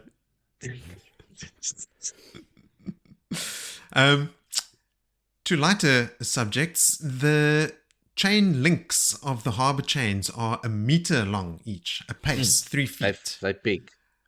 And it would take 2 men to lift them. 2 pretty fucking strong men as well. If those things are solid, like that's what I thought as well. Like, I don't. What kind of men? Just you men? I don't know that Gareth Bryne, ever the professional, knows Jimar Chubane by name, who we have met before when he was instructed. Like he says to her, Jimar Chubane would be doing X, Y, Z. You know, like there's no reason for him to know his name other than just be well informed. Yeah, he's the guy that's not letting in more than 7 or 8 ships at a time because that's all he can handle. So yes, because what they have to do, to go back to those ships. Yeah. is just the 7 or 8 is what they let in at a time, and then they disembark and they unload them and stuff. And Bryne says pretty soon there'll be another cluster. So like around the bend. So they it's not like per day. It's like they let in 7 or 8 and then pull up the chain again. And so like it's like a pretty constant and steady feed. And that's why we read at the beginnings of Egwene's plan here, but that's why it's so important for Egwene's plan to actually completely immobilize, turn those chains into Quaindiar so that no ships can come in and out of the harbor. So suddenly like that massive influx of food, Gareth Bryne says they'll be eating better than us and they'll have more troops at this rate, you know. So that makes Egwene's plan that much more important. Sorry, Vol, you were going to say something as well. Yeah, okay, sorry. But to add to what you just said there, the realities of scaling up the city versus the width of the river now all of a sudden brings a different reality to the resources that's required inside such a city. So the 7 or 8 vessels, 200 men on every vessels, they're changing over every so often. I think it starts building a more appropriate mind picture of this city, size and what it is, the immensity, and that on top of Gareth's message of let's go in and decapitate the snake's head and sort of take control. Yeah, I mean, he makes a good case from a military standpoint. That is the move. I mean, there's not going to be any sittings at The Hague where they have to discuss the way that power was taken back. So, I mean Barack Obama was approving drone strikes on leaders of, you know. Hey, shit happens. You got to do stuff. But you got to do stuff, I suppose. But anyway, I digress. Yes, your other point. Sorry. No, I can't remember that now. It's like damn it! So thrown off, so far off topic that one's will come. It'll come back to you. Interject when it comes back. 7 hours tonight while I lie in bed sleeping. Okay. Your favorite moment. Oh yes. Oh yes. Okay, so these pinprick attacks on Gareth Bryne's army, that's the younglings, and Egwene notes that it has been impossible to track down the people that are attacking them because they're being obviously aided by Aes Sedai. Their tracks just disappear, there's sudden snow flurries and stuff, and that's from all those Aes Sedai left in Dorlan, where the younglings are based. So they're all in the Cheese Town with Tana Fear and the escapees from Dumai's Wells. That's who's there, and they are busy helping the younglings do all these attacks. And every morning they see like these wisps of smoke, right? Like how more wagon trains and camps have been attacked. Yeah, when she's talking about choosing a water as well, she's like thinking about Gawain and going, she has no idea where he is. It's like, he's right over there. You see that smoke? Yes. She thinks to herself, Gawain was either inside Tar Valon or on his way to Camelin. Nope. Look at your plumes of smoke for signs of Gawain. Both accounts. Yeah. I've got some notes here on Delana showing the signs of erratic behavior due to the instructions from Halima. I have no sympathy for her because she was also Black Ajah. She keeps banging on about naming Elida a dark friend. She's super forward, speaking to Egwene about the Ajah heads, you know, all that nonsense. Like a warning before she springs. She says that the Ajah heads would appreciate a warning before Egwene springs another surprise on them. Like Egwene needs to tell anyone anything about any surprises she wants to spring on them, right? She also refers to whomever was counseling Egwene about the arts of political maneuvering, like the declaration of war on Elida, as a culprit, like it was the wrong thing to do so. So first they thought that Swan was the culprit, but it can't be her. Maybe it's Sheriam, you know? And she's saying this to Egwene, so she's being very, very forward. She's also quite obviously sowing distrust, or trying to, warning Egwene that the advice coming from advisors from the Ajahs would be speaking on behalf of the Ajah heads, who would put at odds with the Hall. And I think this behavior carries on into the next chapter as well, right? Like it starts with Egwene thinking about these strangle seeds that Delana has planted, and it's just reassuring to know that Egwene is seeing straight through all of it. Like everything that Delana is saying to her, Egwene is going, oh, she thinks this, does she? Okay, that's sweet. She has another good I think it's in the next chapter. I won't say it now, but she has a good line about some of the Aes Sedai that also just is, for me, already a solid start to Egwene's arc, right? Even back when they were traveling from Saladar and like met with the noble houses from Andor and stuff, I was going, here we go. Egwene is like really stepping into it now, like, you know, laying down the law and stuff. And this is just a continuation of that. Then 987 novices. That's more than the Aes Sedai. That's more than there are Aes Sedai in the tower. Or in the world. Yeah. And that's just the novices with them. That's awesome. I'm stoked to see Sheriam being kept in her place by Egwene. Like when Delana comes over to speak, she sort of like dismisses Sheriam. And she thinks to herself, Sheriam had not always known which of them commanded, but she did now. Mm-hmm. Yeah. Chalk one up for Egwene. Sheriam often showed her displeasure at being left out of conversations, possibly a symptom of her still trying to control Egwene as one of the original Saladar leaders, as well as a dark friend. So, like, she's also obviously been tasked with getting information and stuff. So you can imagine every time Egwene says, okay, off you go, Sheriam, she's like, oh, god damn it, I need to feed this information or I get another beating, like that sort of thing. Dragonmount is a volcano, which is something I always forget and have to remember again, even though our original podcast logo was of a volcano. Yes. Delana is saying that sitters are talking about possible negotiations, and these are sitters from before the tower split. Okay, so importantly, the sitters that are starting rumors about potentially negotiating are the ones that came from the tower, that we know are working with the sitters in the tower to try and ease the path to reunification as well, which is why they are the ones that are mentioning, like, maybe we should negotiate, right? So the sitters with Egwene are the ones that would replace by the sort of the not obvious choices that Siain was catching on to, and on this side was supplemented with young ones that could also easily be controlled and gotten rid of again on both sides. That the senior sitters who are making this whole plan are picking quote-unquote disposable sitters to temporarily hold those positions so that when the tower reunites, it's also obvious who the sitter should be again, which is the original sitters. But Egwene is onto Delana, and it's great. She notices every little pause, the fire in her eyes, and even in her temper. She's reading her like a book. Like Egwene calls her daughter at one stage, and it like really gives Delana pause. And Egwene just she revels in it a bit. Here's the quote that I was looking for before. Delana herself was too young to be a sitter, and she could not hold her temper as well as the innkeeper's daughter. This is what Egwene thinks of herself. You know? Interesting that Delana, who is supposed to be a Grey Ajah and is directly opposed to Bianan, when she comes over and they start talking about negotiating with the tower, the Greys are the negotiators, right? So the fact that Delana is shocked by Bianan's suggestion that this should actually happen, we should do this, Delana's eyes bulge in near terror when Egwene grants Bianan permission to initiate talks, obviously in fear of what Halima's reaction will be, because a reunited tower is stronger against the shadow. So Delana can't have negotiations actually work out. Yeah, no, it didn't. I'm stoked that Egwene is putting her foot down about resigning and about Elaida resigning and going into exile. She says, these are the only terms I will accept, Bianan. The only terms. Do you understand me? Like, she is driving it home. Like, the only way we negotiate, the only terms we'll accept is Elaida resigns and goes into exile. Laying down the law. Okay, that's it from me, guys. We can keep moving on to the much anticipated Chapter 17 secrets. Jody, why don't you tell us a secret about your chapter summary? All right. After much foreshadowing, I did not do a chapter summary.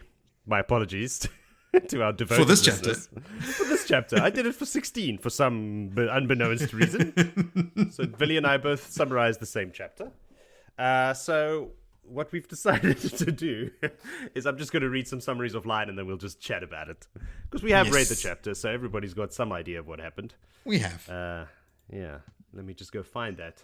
Over here. Yes. No comment. No comment. That's good. The end of chapter. I love a long game, Frank. Yeah. Long. Been making jokes long about the wrong chapters.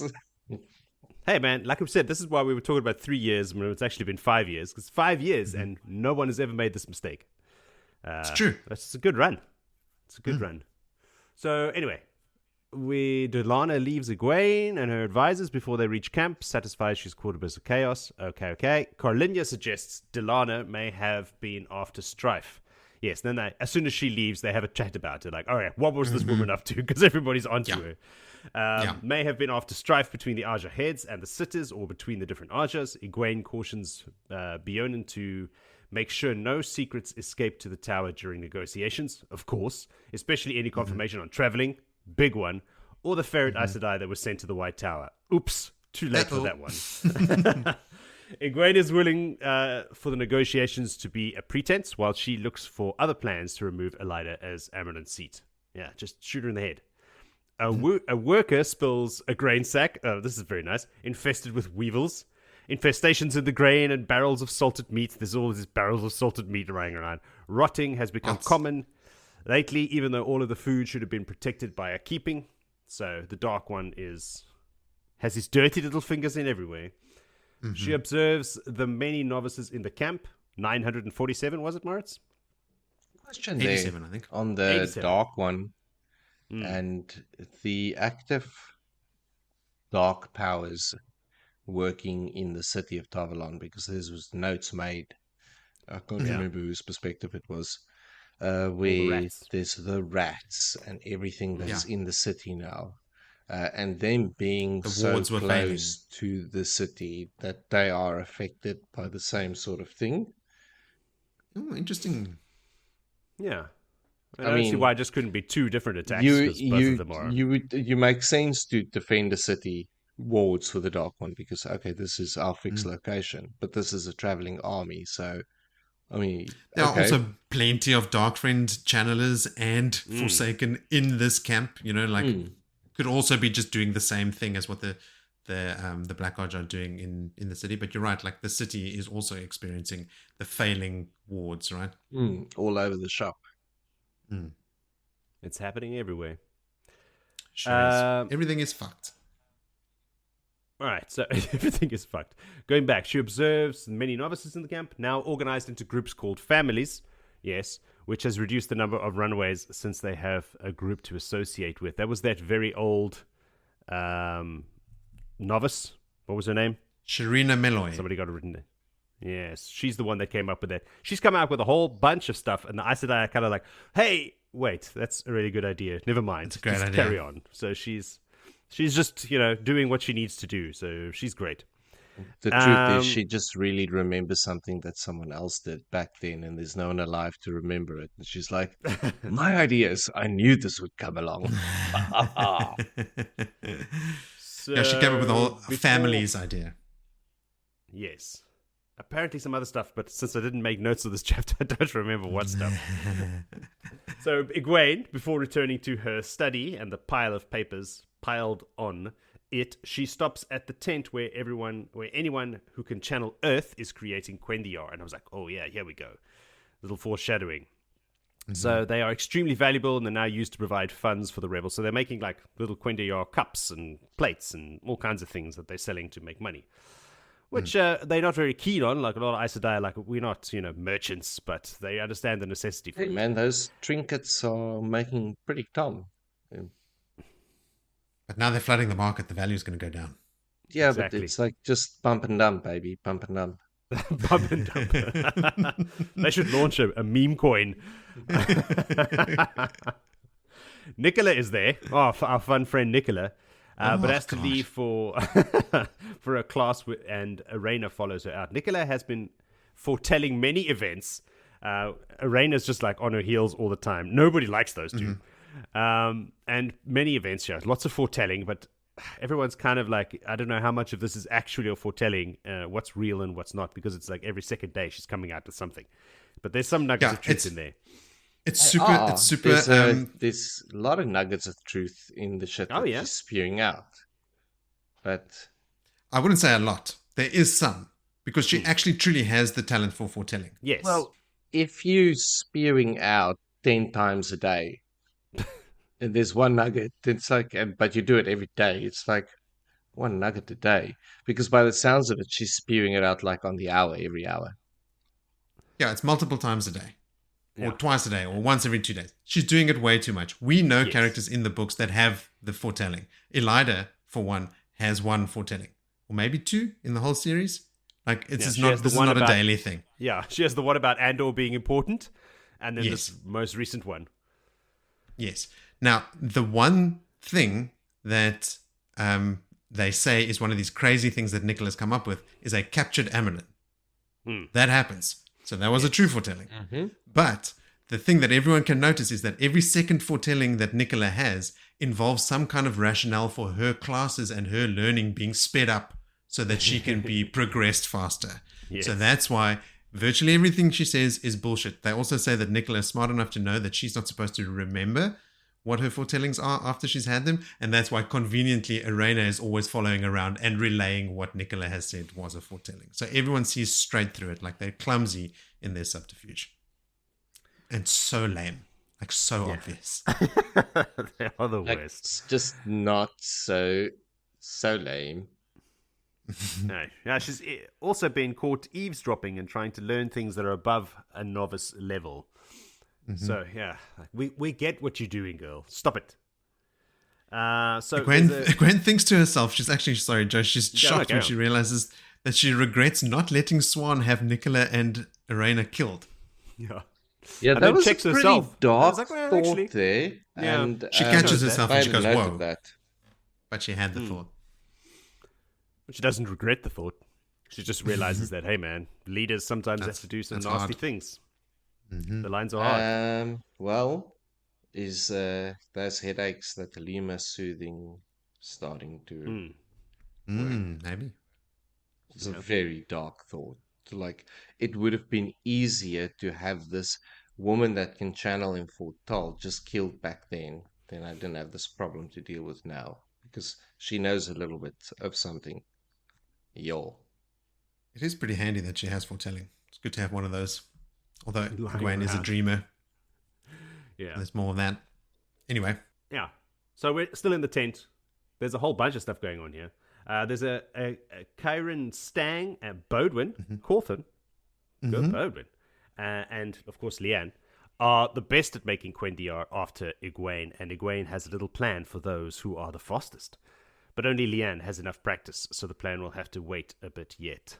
And that's how this someone else's notes end. So yeah, a little foreshadowing of her plan. And so she's already thinking about it.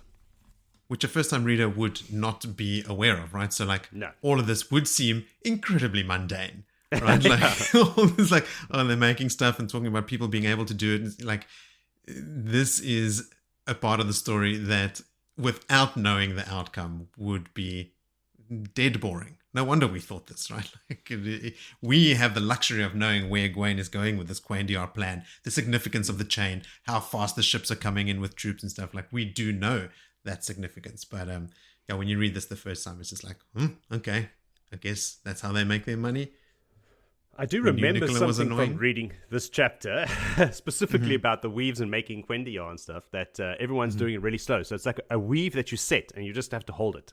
You just have to keep. It's not like an active thing that you're constantly changing. You connect to the internet, and as fast as your download speed is, that's how fast. And it's exactly a download speed, because they use like a normal metal cup, and then it slowly starts changing into Quendiar from the top down or from the bottom up, depending on where you start the weave.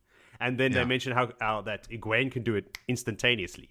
She just lays the weave and it goes whoop, Quendiar. Yeah, she's like so far ahead of everyone. She has got a fat pipe. Okay. Sure. For our listeners that don't know, that is a colloquial term for a fast internet connection.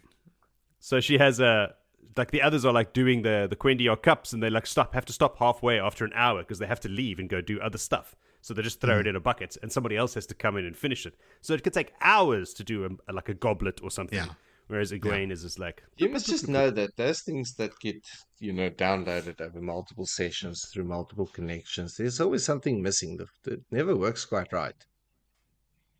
It breaks in the middle when they drop this Quendiar cup, like splits in half perfectly. Like, what did they try and do? Didn't they try and do like 2 of them at once or something like that, and it turned into a misshapen mass that they couldn't do anything with? They had to just chuck it away. I thought when that misshapen mass was like, dude, that's like an anomaly. That's going to be worth even more. A new element. Like collectors will go after that. Yeah, like a misprinted coin or something. Stop saying my words. A Pokemon card that's got an error on it. So I'll use a different analogy. Or it's unobtainium, or what's it? Unobtainium. Uranium 238, something crazy, like lying in the bottom of the vaults of Tar Valon, eventually in the back of the day, glowing. Did you have any more notes, Vil? No, I had none notes because Jody was. Why didn't you take notes for this chapter, man? Chapter. I took notes for your chapter. Just shows the lack of care. Because I'm thorough. I read the assignment thoroughly. I had just a couple. Like, it was a long chapter, and I've only got, I think, 7 notes in total, of which we've covered most of them. All right. Yeah, I mean, usually, Joe, there are multiple pages for each chapter. So Egwene instructs Bjorn to keep traveling a secret, which we said, when she treats with the Tower Sitters, to not even let it be known that they have rediscovered it, right? Like, let alone what it is. And the irony is that after Egwene is captured, it's Bjorn who decides that, okay, since Egwene is captured, she's no longer the Amelin, therefore my oaths no longer count. And she teaches the whole tower all the weaves that they've learned, not just traveling, everything that the Saladar had learned from Morgidian, from all that stuff. The tower now gets all of it from Bjorn. So is not Bjorn a Black Ajah, or is she just stupid? No, she's just stupid. No, she's just a brown. Hey, man. She's grey. Just the brown. No, she's brown. She's a negotiator. Bjorn and Delana in your chapter are the 2 greys that are at Oz when they should be together. Yeah. It was interesting to sort of picture in my mind to talk about the map again, where their main camp is between Dragonmount and Tar Valon. So it's like down to the southwest of Tar Valon. I need my map. Yeah, we pretty much covered everything else. Just more notes on. It's obvious that Egwene's river or harbor chain plan is building to its culmination. So let's move on then to chapter 18, called A Chat with Swan. Vil, let's have a chat about this chapter, please. Come. -2 podcast points. You have to be more creative. You can't go with just a single verb. You have to wring the neck of the title.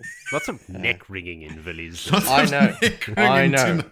know. We still window into his current demeanor. Point of view of Egwene, who is walking in the camp, wearing a cowl and having a scowl. She was walking to her tent. I made a rhyme with that one there. You did. She got in the tent and it's nice and warm, unlike the outside where she was scowling and cowled. Swan is over there, and then we get reminded, because this is the first time we're reading about Swan in 7,000 years, about a whole lot of fish history and a backstory that she's hotter than she used to be because of stilling, and 7 hours, probably 8, I think, of that. Halima, my favorite. She's there. Hotter. He's so hot. He is there, and he is just the words coming out of his mouth is just creepy. The way it's delivered at Egwene. So there's no doubt that Swan has got a right, and rightly so, distrust of this man. Because it sounds, when Halima speaks to Egwene, that almost like she speaks to her like a lover, which is really off-putting. Well, they share a tent. She's always got her hands all over her. Little head wraps in the middle of the night, coupled with a little bit of like easier to have people killed thoughts every now and then. Anyway. Balthamel was a known lecher and deviant. Yep. that's what makes it so creepy. Mm. It's like the ultimate predator, like ultimate hiding, like haha, I'm now. Camouflage, yeah. Yeah, there's a lot Wolf of in sheep's troubling clothing. things with this. We can elaborate on that. It's a Forsaken, right? One of your mates, so shouldn't be surprised. Yes, no, chosen. Firstly, wrong on the first one. Watch your mouth, Moritz. Yeah, check yourself before you wreck yourself. But For a ring let's your neck. before I wring your neck. Anyway, Halima's stories, breaking arms, and out of Swan's perspective, it's all bad. Like, she's the worst. Shouldn't trust her because Halima gets sent out of the tent. And we move to Sitter Talk. This is a section of the chapter that I'd like to give its own chapter called Sitter Talk, because there's a lot of Sitter Talk happening over the next I'll insert a seven. jingle. Yeah. Sitter Talk. There's your jingle. Sample that. Swan still has she's fully conspiracy theoried into there's a plot between the sitters and the way the sitters are raised to the hall and who really controls them. And yes, it's getting highlighted all across the literature about this. So good on you, Swan. Except now Egwene being irritated saddles her with now deliver me proof before my supper. To which she thinks like, wow, that's such a nasty thing to say to Swan, who's only been my best mate and helped me through all of this craziness and got me all the power that I needed. It must be that Delana fingers that's touching her all the time. Halima fingers, sorry. Anyway, Trey. The headaches, maybe. Headaches. Yeah. Not the fingers. Yes, Yeah. the weaves, the headaches. We think it's Just the to clarify the Influence, finger comment. Yeah. Magic fingers. Yes. Sleeping in my tent. Wow, this can go get south. Now, there's a lot of names that gets dropped about the sitters So many. in the hall because of the eyes and ears, and I did not look up a single one or note a single one because No, it's I I don't all need to. irrelevant for now because the hall is going to change and everything is about to go to war. So trying to remember people right now is pointless. No, she just points out that they're too young. Anyway. In Tel'aran'rhiod, she saw the names of the sitters that had taken the positions in the Tower Hall. And they're also weird choices. So she's already noticed about the two young sitters on this side. She's noticed the pattern. And now Tel'aran'rhiod is showing her that Confirmed the the same other thing is one. happening in the tower. So she knows something is afoot here. Oh yes, She doesn't quite know what. there's in-depth explanations That's all this is. Yeah. to how That's the she summary. get to that. More than we needed. As a side comment, I might add there's maybe a bit more words that was needed to get the message across. But I mean that's minor. We don't have to raise that up. Headache. That's your style. Got a lot of notes about headaches. Anyway, eyes and ears. Let's move on. This is because this effectively is a meeting about, the happenings of our life now, war life. And so we're getting the drop from the eyes and ears, and another way to deliver the message of the inbuilt biases of every Ajah that is there, which is highlighted a lot through, and even by Egwene, like expecting the type of message that come from that Ajah's color to be oriented around what is important to them. For instance, the Greens being faced around the battles that's happening. Mm-hmm. So it seems Makes that sense. there's a very big sort of push for us to know that right now, I thought. I'm going to interject there because I just remembered something. I got a clarification in these chapters about what the Grey Ajah's mission statement is.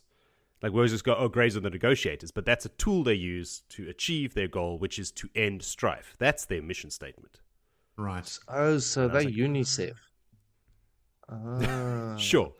That's why they're negotiators, but that's not.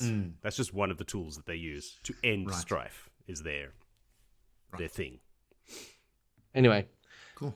one of the things that the eyes and ears have also fed through is that in the streets of Tar Valon, there are rumors going around that magician Gareth Bryne has got a way to appear in the tower and jump out at everyone, which is downplayed to his reputation. And I just want to reflect a moment on that your reputation as a general is so unexpected. Like, you are gonna just surprise the shit out of everyone. Like, they're expecting it, downright pointing to the unexpected that they thought needs to remain secret, that they can do that. But I just thought that's bloody brilliant. Later, he does pop up in the tower. Yes. He's there during the Seanchan attack. But Egwene has one of her mental moments where she daydreams in the middle of meetings, and she has a midday steam dream of Gawain and his luscious locks, and thinking where he is. Anyway, that's mid-sentence of delivery, but more news that's flying in. There's little news from the Seanchan front. What they do here is that they are not terrible rulers. In fact, life goes on a lot better in most instances after they've taken charge and arrested all the women that can touch the power. But lots of other little tidbits that keep flowing in. This is the point where she makes highlight of the reports that are explained and explains the prejudices that is in there within the colors of the Ajah. And this comes to light when it's also about the greens. And there's a lot of reference earlier to her in my previous chapter of being green or a choice of green. Maybe RJ's trying to put us into battle mode in our heads with maybe. her. Yeah. Falsely so, I don't know, purposefully perhaps. I think the purpose of like showing these competing priorities from the different Ajahs isn't necessarily to tell us what those priorities are, but to show us that the priorities are different, like that they're operating individually and not together, right? So it's a fractured organization that Egwene has to try and put back together again. So not just split in two, but like by Ajah, right? Like it's totally shattered. Yeah, the complexity of the wire that is cut means a lot of joints and chances of things going wrong. Ashaman talk. Ashaman's always in discussion there. They don't really want to do Ashaman talk, but unfortunately, that topic gets raised every time. Egwene is precariously balancing on that stool. Now, the stool. Sorry, the stool. How is this not fixed yet? Like, it's one of my notes, Phil. It's my like, note where's what the management? Like, fuck? this is the basic thing. Like, if you're sitting and making, important decisions that affect lives, you don't want to be sitting on rickety chairs on an empty stomach. Like, you should make these things in a good state of mind, well fed and comfortable. Egwene thinks to herself, even the carpenters couldn't fix it. They right? throw So, it, burn it, make fire then with people it. are actively trying to fix it. So my question is, okay, so is this symbolic of something? Is this, like RJ, like no matter what, Egwene has below her an uncertain foundation or something? Is this like symbolic of the shaky ground that Egwene is standing on? Because he's going to lengths to tell us that people have tried to fix this chair. Also, I'm sure there are other chairs that are not folding chairs or other folding chairs that are not breaking. This is the Amelin, for crying out loud. Are you saying that there's a symbology to all of this? There is definitely a symbology. She's using this chair to keep every other Aes Sedai off balance, literally and figuratively. So when you meet with the Amberlin seat, you are constantly, a part of your mind is thinking, don't fall off this chair, so she can manipulate you. That's what I think. But she's sitting on the chair. No, that's the chair Swan's sitting on. Is the stool that's kind of falling down all the time. I thought it's one Egwene's sitting on. I'm not going to make because it's happened before. It feels to me that it's always steering Egwene's point of views, that the chair that folds up on itself. No, because so it's not a when she leaves, Anaya sits down, and then Egwene notes that, she's not bothered about the chair at all. She doesn't look like she's going to fall off. Or her chair isn't rickety like mine. I'll call back right now. Carry on. Okay. Phil, you keep going. Joe will look up hold whose on. chair I've got a lot of notes to go through. Please. Over here. Where were we? Oh, stool. We were at the poo section of the chair. Silver Pike. Egwene wants to see the Silver Pike one day. She really needs to see to understand what this is all about. The Sea Folk agreement is still high on the concerns with, you don't want that sort of news to break Tower knowledge yet. And at the moment, it still seems that if anything has reached them, it's regarded as, that's ridiculous. Elaine is gambling on a bit of luck here and says as much. Hey? Did I say Elaine? Egwene. Of course I said Egwene. When are you coming, Egwene? Egwene is gambling on a lot of luck here, and also mentions as much that luck is the hope. And they just got to keep on hoping that everything goes right. So it's a lot of throwing the dice. Anyway, and this is very much in regards to the involvement of the king, the king, and the age of them, and the oath rod, and that whole kettle of fish that they still have to deal with. Grey reports is that there are many wilders being taken in, and that the wilders being taken in by the rebels, because these are the reports out of the tower. So we're focusing on tower related news. The Seanchan is a persistent threat. There's a siege in Tyr, there's a siege in Ilion. All of these things we know. Darlin obviously being besieged in Tyr by the not so Rand loving nobles of the area. And Ilion, who is running Ilion? Beslin?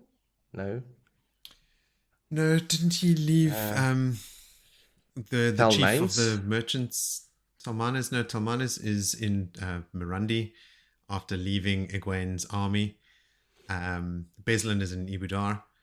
In Ilion, what is his name? It's a name. He was with Rand when they went from Ilion to attack Ibudar in the mountains of Altara, the big Seanchan battle with the Ashaman and stuff, where Rand had the small force. He was one of the. Is it Gregoran? That's what I was going to say, but didn't he meet him there? He's one of the 12 or something. From Ilion, yes. Yeah. Yes. Rand took him with him when they went south south. I keep thinking Ilion is north of Ibudar. I'm confused. No, sorry. No, but he took him from Ilion to the mountains of Altara for that battle. Anyway, he's running at this point of discussion and notes that Egwene has headache flares, and Swan gives a concoction that is cut with honey because it is so foul. The brew of the devil itself, and Egwene is not very stoked at this because now she's got a headache and the shit taste in her mouth. But she's a vigilant old girl. She drinks it all. Anyway, the news from Carrion is that the Aes Sedai there has sworn to Rand, which opens a kettle of fish of mine thought from Egwene around is Rand using compulsion, only because she knows compulsion and there has been dabbling part of it. So is compulsion being used on her with her headaches to some extent? Is that where this is supposed to be pointing our minds? I keep wondering. All right, we move to Cat Swain talk. Big topic of discussion. even Swan is off balance, one would call her. And for sailor, fisher person, I suppose that would be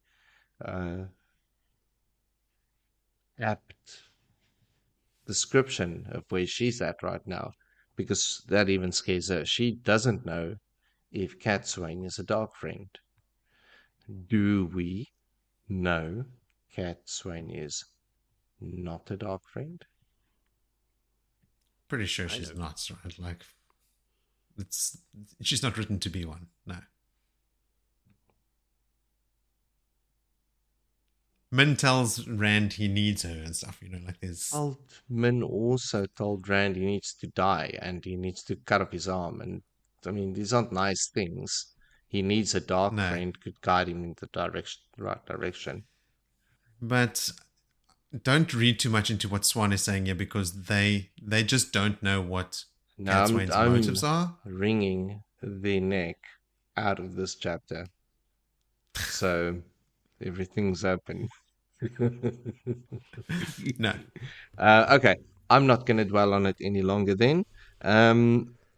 She's known to be in the Sun Palace. She knows that she was in the Sun Palace after Rand's disappearance. So whatever she is doing there is unknown, but she is a true dark horse in Egwene's eyes. She carries on drinking her foul drink and get notified that there's nonsense. There will be a sitting, and end of that chapter. We move to... There's nonsense, there will be a sitting. Yes. Is it the arrival of the scouting party from Shadar Logoth is what ends this meeting? Yes. There's nonsense, there'll be a sitting.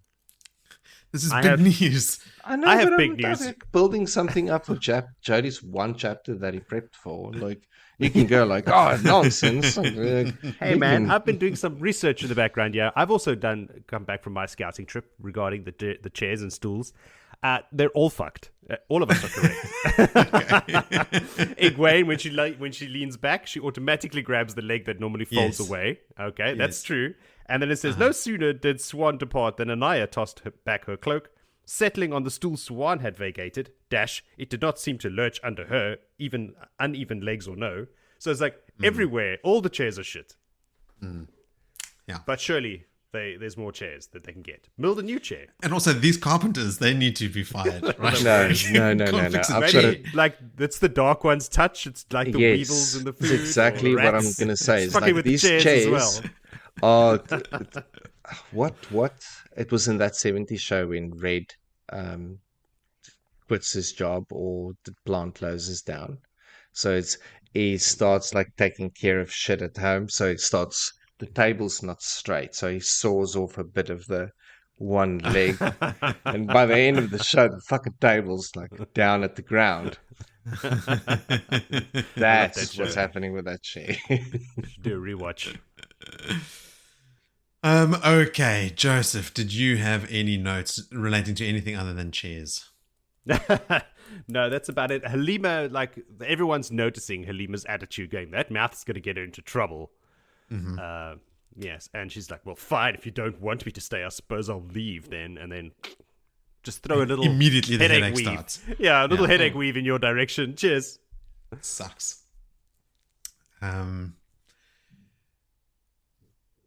I was wondering, like, is Halima using compulsion on Egwene to make her feel like it's easier to talk to her and forget she's the Amlin seat? Because that's what Egwene thinks. It's like, it's so easy to talk to Halima. So, like, even if it isn't full-blown compulsion, because we know that even among the Forsaken, they vary in the levels of skill that they have in that specific weave. So maybe this is just something that Balthamel is not particularly well versed in, but could still be using a version of it to make Egwene feel this way, which is super unsettling, right? Like, I hate that. Because it doesn't sound like Egwene. It doesn't sound like her strong Amelin figure that she's cutting, right? Like, to just then let her guard down and tell this commoner woman all her worries and pretend like she's not Amelin anymore. Egwene doesn't know that Halima is one of the chosen and is trying to manipulate her. So with her wise one trainings and that, she might have put wards and guards and sort of the same Rand's dreams is completely shielded. On her dreams, maybe. Dreams, but, maybe to a level of protection to what she's trying to manipulate. So during those constant sessions, breakdown gets a little bit there. I don't know. It's possible wringing the there's a neck. side effect to having wards on your physical brain. So when people try to mess with your brain, I wonder if that's maybe there's a possible. little side effect. I don't think there's been a precedent for that yet. Unless, like, the mere presence of wards on dreams open the door to wards on the brain at all. Is the ward for dreams I mean, on your is brain? the dreams is in your brain? We don't know. Because a weave is a physical thing. You can't put it on an intangible dream. So it is on your brain. And maybe just because it's there, it messes with other things. It's interesting because Moraine says from the beginning she's warded her own dreams and those of Lan, and can do it for others and stuff as well. So I wonder what they do lay it on then. I mean, it must be the person. Yeah, it's got to be. So their brain, somehow. It's Anyway. that oblongata guy. The oblongata guy. The medulla oblongata. Oblongata guy. Anything else, or should I rattle off my little... Rattle away. Rattle away. Okay. Egwene's rep is starting to grow. She's being compared to Cyril Bagand after she had some of the Two Rivers girls ordered punished. So she's walking down and like everyone's like, like they're afraid of her temper and stuff. And Cyril Bagand is that specific eminent seat that she has previously said she aspires to be seen as. So that's pretty cool. She was that really, really badass one, the one that Cadsuane always butted heads with, but whom Cadsuane respected so much that when a plot to overthrow Cyril was uncovered by Cadsuane turned them in when these people thought Cadsuane would help them because she was so openly opposed to her. But she still respected Cyril Bagand so much that she turned in those guys. So that's what people are saying Egwene is like, which is cool. And the novices are like referring to Cyril or Bagand, or whatever her name is, but without knowing who she is. Just that she was badass. It's just like a thing that you say. Because they haven't had time to study. No. I have a note here that Swan has Biernan's number because she thinks to herself, Biernan's ambitious, but I always thought she'd have gone scurrying back to Elida if Sheriam and the others hadn't stiffened her backbone. Oh no, she scurries all right. As soon as she's going to scurry real soon. As soon as Egwene's captured, she scurries right back. There's a note here where Egwene seems shocked that the rumors of an Aes Sedai operating in Tyr, trying to negotiate a peace, or just operating in Tyr between Darlan Cisnera and the High Lords that have laid siege to the Stone of Tyr, where Darlan is sort of holed up in, is Mirana. Like, dun dun dun. Mirana was the head of the embassy that Saladar sent to meet with Rand, and now she's popping up in Tyr doing Rand's bidding, because in the meantime, what Egwene doesn't know about is she's sworn fealty to Rand, and Rand sent Alana after their meeting that they had recently. Cadsuane and Alana meet up with Rand in Farmadding, and Rand says, okay, fine, Alana, I'm not going to, force you to axe the bond or anything, but you go collect Mirana, go to Tyr, and sort out the siege with Darlan. You guys want to know about the High Lords that are sieging Tyr, the rebels? Do you know who they are? That's why you'll remember their names. Okay. They are High Lord Tidosian, who is first mentioned when Tom forges a note from High Lord Carlian to Lady Ultima, who's Tidosian's wife, with the intention that the note be found by High Lord Tidosian. Tidosian then kills Carlian in a hunting accident, and later his wife Ultima poisons Tidosian, and now is the only one who will feed him and look after him, keeping him in sickbed. Ultima is sent with the army of Tyr to Cairhien, and while she is away, he is to recover in the High Lady Estander's apartments. High Lady Estander is someone that Moraine points out in that congregation in the Stone of Tyr when Rand slams Calandor into the stone as like a real political rival. So these two big political rivals and players are the ones that are laying siege. Later, in open rebellion and treason, Tidosian goes to hide out in Haddon Merk. He's convinced to do this by Balwer's agents, who is in turn working for Pedro Nile. So in Balwer's time with Nile, he convinced Tidosian to rebel against whatever's happening in Tyr, whoever's been put in charge, or the dragon, who at that point had taken Tyr, right? He moves his forces to Tyr, where he lays siege to the Stone of Tyr. This is all Tidosian. He agrees to dissolve the siege if Darlan Cisnera is made king of Tyr. Then Estanda has an intense dislike of the lady Altima, who's Sidosian's wife. Altima is sent to Carian, blah, blah, blah, and Estanda is to look after the sick husband. Later in Open Rebellion, again, same thing, is sent to Haddenmerk by Bulwer. So Bulwer orchestrated Sidosian and Estanda laying siege to Darlin in the Stone of Tyr. It's a weird thing that because she also only lets go of the siege under the agreement that Darlin Cisnera is made king of Tyr, which seems like a weird flip after besieging the stone while Darlin is in there. But maybe they didn't accept Darlin's rule as a steward of Tyr, as Rand had put him up there and said, if he's made king, then fine, we'll fall in line. Which is what I'm assuming happens, but I guess time will tell. Indeed. Then my last little note here is when Egwene thinks maybe Rand was in the company of a Black Ajah sister. He is, but not as Egwene thinks, because she has not compelled Rand, but she herself was compelled by Varen. And it's Elsa Penfell, right? The one that actually saves, kills Agenor during the cleansing event and is, compelled to get Rand to the final battle. So you are half right, Egwene. There's a Black Ajah sister around Rand, but not compelling him. Quite the opposite. And that is it for my little tasty nugs. Let's move on then to our final chapter for the episode, which is chapter 19, called Surprises. Joe, what surprises lurk in this chapter? Surprise, I did my notes. That is a great surprise. Chapter 19, let's see. Notes. So we're still with Egwene, obviously. Custom states that the Amyrlin has to be informed of the hall sitting as she was, but not that they have to wait for her to arrive before getting started. So Egwene is real antsy in her pantsy, but she needs Sheriam to announce her, so she sends Swan to go get Sheriam. And this is when Anaya sits down on the chair that's all wobbly, because Swan has now vacated it. So while she's waiting, she has to deal with Anaya, and Morel is there too, and Morvran, and this badass headache that is now getting worse and worse. Anaya is sure that Moria will remain tough on Elida, while the fight between Aes Sedai will be bad. The tower will recover. Like, Moria's been like, listen, she's the hardliner. We have to attack. We have war. People are going to die, but this has happened before, and the tower will be just fine. Morel is concerned with, they're busy talking about all the sitters in the hall at the moment. They're concerned with a sitter called Malland. So if Moria is freaked out, then Malland must be even more, because she's the one that's been trying to convince everyone that Tormund Gaidon is like happening any day now. Like tomorrow it's happening, guys. And now that whole cleansing event was that she believes was the opening blow. So like the Forsaken have already started the last battle. So if she's pushed, she'll even suggest abandoning. If she's pushed, Malland that is, she'll suggest abandoning the siege altogether to preserve as many Aes Sedai as possible for the last battle, and then flee the area to regroup and just like get ready for war, So we got Moria, who's like the one that's like, let's attack the tower now, and Malland is the other one that's like, listen, the last battle's coming, we can't afford a battle now within the Aes Sedai, we gotta prepare.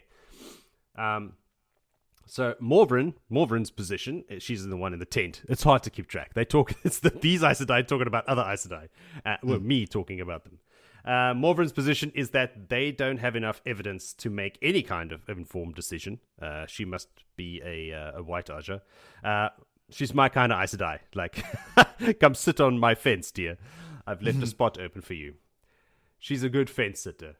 Egwene's had enough of them, and this headache isn't helping, so she slams her folder shut and she marches out to the hall. She's like, fuck it, we're going, we're not waiting for Sheriam anymore. So the other three that are in the tent have no choice but to shut up and follow.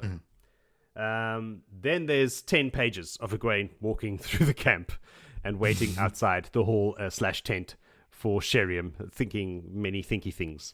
And we can take from this period is that the news has spread that Egwene gave Bjorn permission to open negotiations. Those like that rumors already circulating. So there's a lot of like sideways glances and murmuring. It's like little groups of sitters all gathered waiting to enter. Everyone's like kind of sidelong glancing at her and having their own private conversations. So fast forward, blah, blah, blah, blah, blah. Sheriam comes running through the mud. She's flustered, profusely apologizing for making Egwene wait. She's so sorry, mother. I assumed that she was getting a beating, which is why she's late. she comes. There we go. She comes. The flame of Tar Valon, the Amyrlin seat, and Egwene just barges in ahead like she's not even finished her introduction that the Amyrlin seat is here for the meeting. She's like, whatever, let's just get on with it. She immediately starts assessing the crowd, which she's been doing from outside, actually. An amendment to my notes in real time. Like, who's here, who's not, where they're sitting, what they're thinking, just by looking at them. She spots Moria and Malland, that we see, as we've just been speaking about, and sees Escaralde as well. She thinks to herself, like, Moria wants to attack, Malland wants to retreat. What does this Escaralde want? We'll just have to wait and see. So when enough sitters have arrived, now that they're inside the tent, Romanda gets impatient and she gets the ball rolling. Romanda oversteps slightly here the entire time. She's basically running the show. Egwene doesn't have to say much, really. So she thinks this could be an open session. They're just going to discuss, the Shadar Logoth, the expedition has come back, so if we don't need to close the hall for this, whatever. But Lelaine disagrees. She pipes up, shock, horror, dismay. Lelaine disagrees with Romanda. Her argument being that since negotiations are now on the table, this should be a closed session. And so from the look on Romanda's face, through Egwene's eyes, Romanda hasn't heard about this new development. So I'm like, haha, something you don't know. So she's on the back foot for once in her life. And she's not the only one. So that kind of news, now everybody in the hall knows that, one, that embassy or that scouting party is back, and two, negotiations have been put forward as an idea by the Amyrlin seat. Not that she has to say anything because of this law of war, whatever. She doesn't have to give anybody any kind of heads up when she makes these kind of decisions. So they're like, all right, fine. But Moria puts a pause on all of that, stating that they're all here to hear what Akarin is her name, and the rest found at that site of that major channeling event. There's a lot of crap again, but long story short, Akarin comes up, gives a report that that where Shadar Logoth stood, there is now a giant circular hole 3 miles wide and 1.5 miles deep. It's already filling with water and ice, which will someday become a lake, she figures. So in the Fourth Age, there will just be this big lake there and no dirty city. They analyzed the weaves and could not conclude exactly what happened, as most of the weaves were created with Sidene. So thick residues everywhere, but most of it was chaos and weirdness and alien for them. For residue resonance, and they did confirm Sidene as part of it. Like, Forsaken weapon. So, opens the floor for any questions. Romana has a question, but not for Akarin. You are dismissed. Goodbye. This question is for Moria. Like, Romanda's on a mission. She has a thing that she wants to talk about. Her point is, they suspected all the channeling that was happening was Forsaken related anyway, and with this report that's pretty much inconclusive, they really don't have any new info to suggest that was wrong. So what has changed for them, if anything? According to Moria, a lot, apparently. So they've been preparing for a Forsaken attack since Saladar. They planned for making circles, everybody knew where they had to be and who they needed to link with and blah, blah, blah, blah, blah. All that is now pretty much useless in the face of this new power. This circle could not compete against or defend against this new or rediscovered weapon. They think it's a Forsaken weapon that destroyed it. And they think it's a Forsaken weapon because it's Sidene and Sidar used in conjunction, right? So exactly. They sensed the Sidar, and then Akarin or whoever was talking did the delving or they tested for the resonance, and then they sensed Sidene as well. So Sidene and Sidar working together. It's not the Aes Sedai and Ashaman working together. It has to be the Forsaken. So that's why they're sort of landing on that spot, and that's why she goes down the track you're about to explain. It was mostly Sidene. That's the takeaway from there. Because remember, as we discussed it, that it was just the funnel that Egwene was making, Nynaeve that was making out of Sidar. That was just to channel all of the Sidenian existence through the city.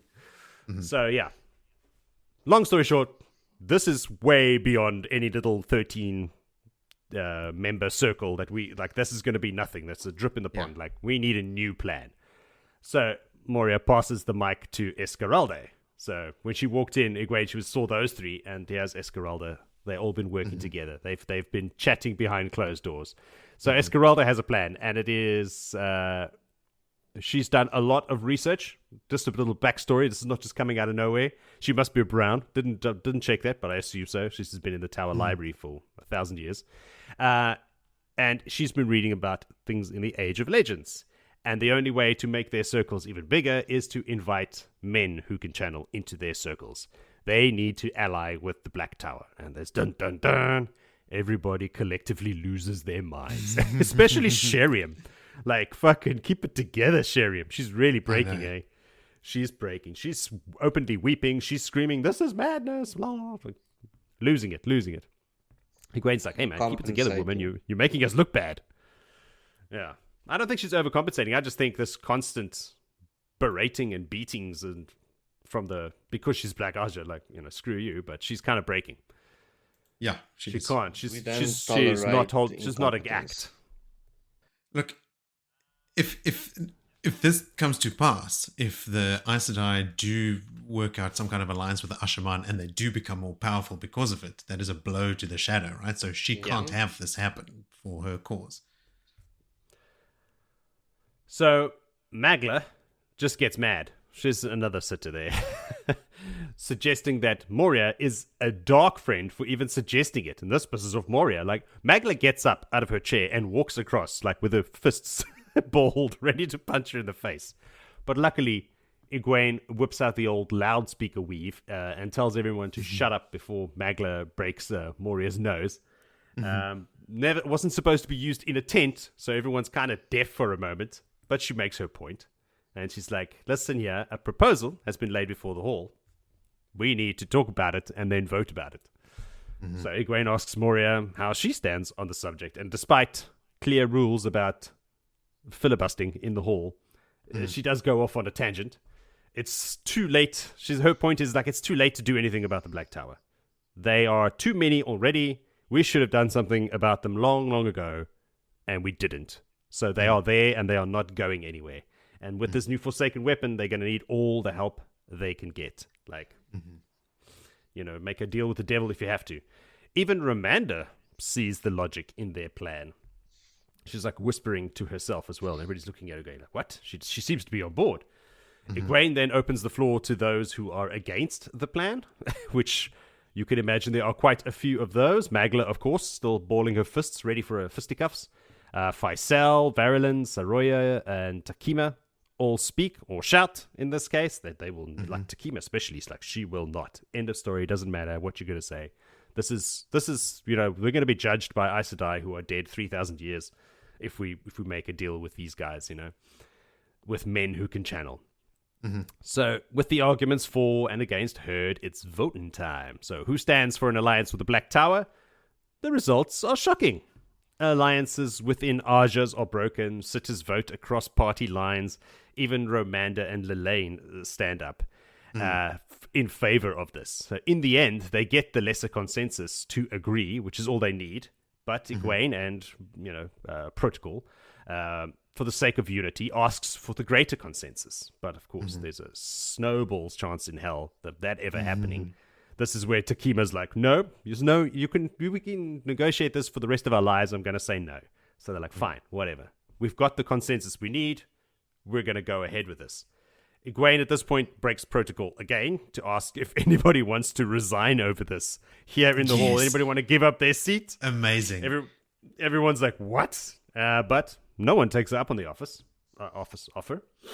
So they aren't going to rush over there now and just march into the Black Tower with their demands. I mean, who would be that stupid, eh, guys? Oh, wait. So they're going to plan carefully. We've got time, guys. We're going to sit down and have a chat about this and put in any, caveats. And this contract is going to be airtight before we make anything, before we head over there. And any suggestions while we're waiting on who's going to be part of the embassy to the Black Tower?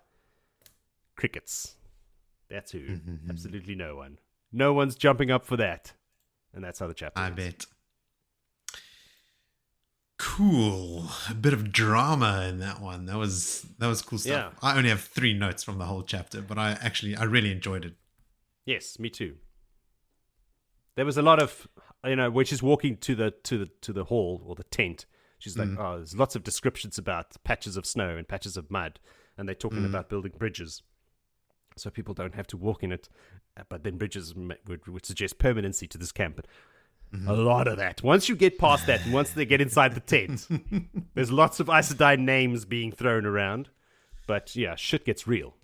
Well, that thought about permanence and like what people might think of them, it speaks to the urgency with which Egwene needs to act, which motivates her decision later, which ultimately results in her capture, right? So like it does all build to, so it's there for a reason, not just for padding. But I'm just saying, but you have to get through it. I suppose if you're a first time reader, this is stuff for you to. But we know what's going to happen. Just go change the chains already to Quendiar so we can get this done with. This is why some of the listeners thought like this whole book can be 2 chapters. I know what you got to do. Just go do it. Willem, just I can see you trying to just Overwhelmed bottle with up emotion. all those thoughts and theories that you want to share with us. Now's your chance. The floor is yours. Okay. I'm working on and I'm not gonna drop it tonight. I think we'll bring this one up when I build further case. conclusive evidence to, supporting evidence to the findings that the hypothesis can stand. But it does heavily take in our states as readers and why it is important for us to be broken down into this. So I'm going to build on this. We'll see if it plays out. What's going to be interesting, and I think a telling thing, is where do we feel that it's over? Like this story depression that we're in. Yes. When do we move on might from not it? Be it? I think it might be. It might not, because we're going straight to New Spring. I know, so we're going to carry over. We're going to delay it. We're going to sit in this feeling for a bit longer. Finding, which gives me time to make notes and to already start batting out the pedantry that will get thrown at me by you. Sort of. I'm salivating. I've got to think spin bowling and all these things, but perhaps this is all just a master ploy in the grand scheme of things. Yeah, I mean, look, I think because we're reading about lots of different characters, when we jump from one character to the next, these are the first chapters we're reading about Egwene in this book, right? And it ends with her. So like we're actually cramming quite a lot of information about what's going on around Egwene into quite a few chapters. Egwene doesn't have the luxury of the entire book 10 to have her her plotline progress and stuff. So in the space of a single day here, we get quite a lot of information thrown at Egwene by proxy, thrown at us, right? Like just to set the scene. So yeah, look, Will, I hear you. I'm eager to hear your case. Like I said, this chapter was quite a long one, and I've got 3 notes. That's it. Yeah, look, I mean, it's overly... We beating the carpet with that stick hard, and yeah, I guess there's little carpet left. I guess what my experience is reading these chapters, it doesn't seem to be as bad as yours. I mean, the physical act of reading it or absorbing it, right? Like I don't feel like I'm having to wade through a lot of stuff, or I didn't at the time when I was reading it. Like I just breezed straight through it and all the stuff just landed for me. It didn't feel like work or anything. So, but I get it doing it now, because we look at every statement. You're looking for that little glimmer of hope, that little something that's a giveaway, foreboding events and all the rest. I mean, if you doing this a first time experience without the knowledge of what's to come, it was rough. And this is the perspective that I'm looking at this specific moment, because surely there must have been focus groups or people that's saying like, whoa, this is going a little bit slow. Well, yeah, he would have had sit down some alpha readers or like Harriet, even like, reading the stuff beforehand. Yeah. I mean, even the climax of this book, I remember reading it the first time. what I'm now looking forward to, the event of Egwene getting captured. I remember that feeling anticlimactic to me. Like, oh, what? One of our favorite characters is now captured? Like, that's a disappointment, That's not Rand killing a Forsaken in Shadar Logoth, like that's high action fantasy, payoff. Where this is just like, okay, I'm working through all this politics. Okay, that's really hot. Okay, now Aes Sedai politics. Okay, cool. Get me a bit further. What? Egwene gets captured? And that's how this book ends? I've been waiting, X years for this to happen. I get that. But now, knowing Egwene's arc and where this is all going, all these little signs showing me like of the speed at which they make Quandiar and, the non-permanence of the camp and the urgency with which Egwene needs to move.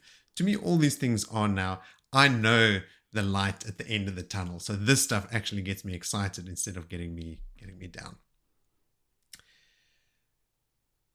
Rightio, to just bore right back down into the detail rather than talking about the book and the experience holistically, I had these 3 little notes here, which were that Shirem is looking super frazzled. Like, in the hall, she literally shrieks when the suggestion is made to bring men into their circles. So like what we were saying before, her rationale for like not, being a fan of that kind of cooperation. And then after Egwene does the big loudspeaker weave, right, and tells everyone to shut the hell up, she's openly weeping. Shirem. Mm-hmm. She is an absolute wreck. I don't think it's much longer until, or maybe only when Egwene comes out of the tower, that she finds out Shirem was Black Ajah.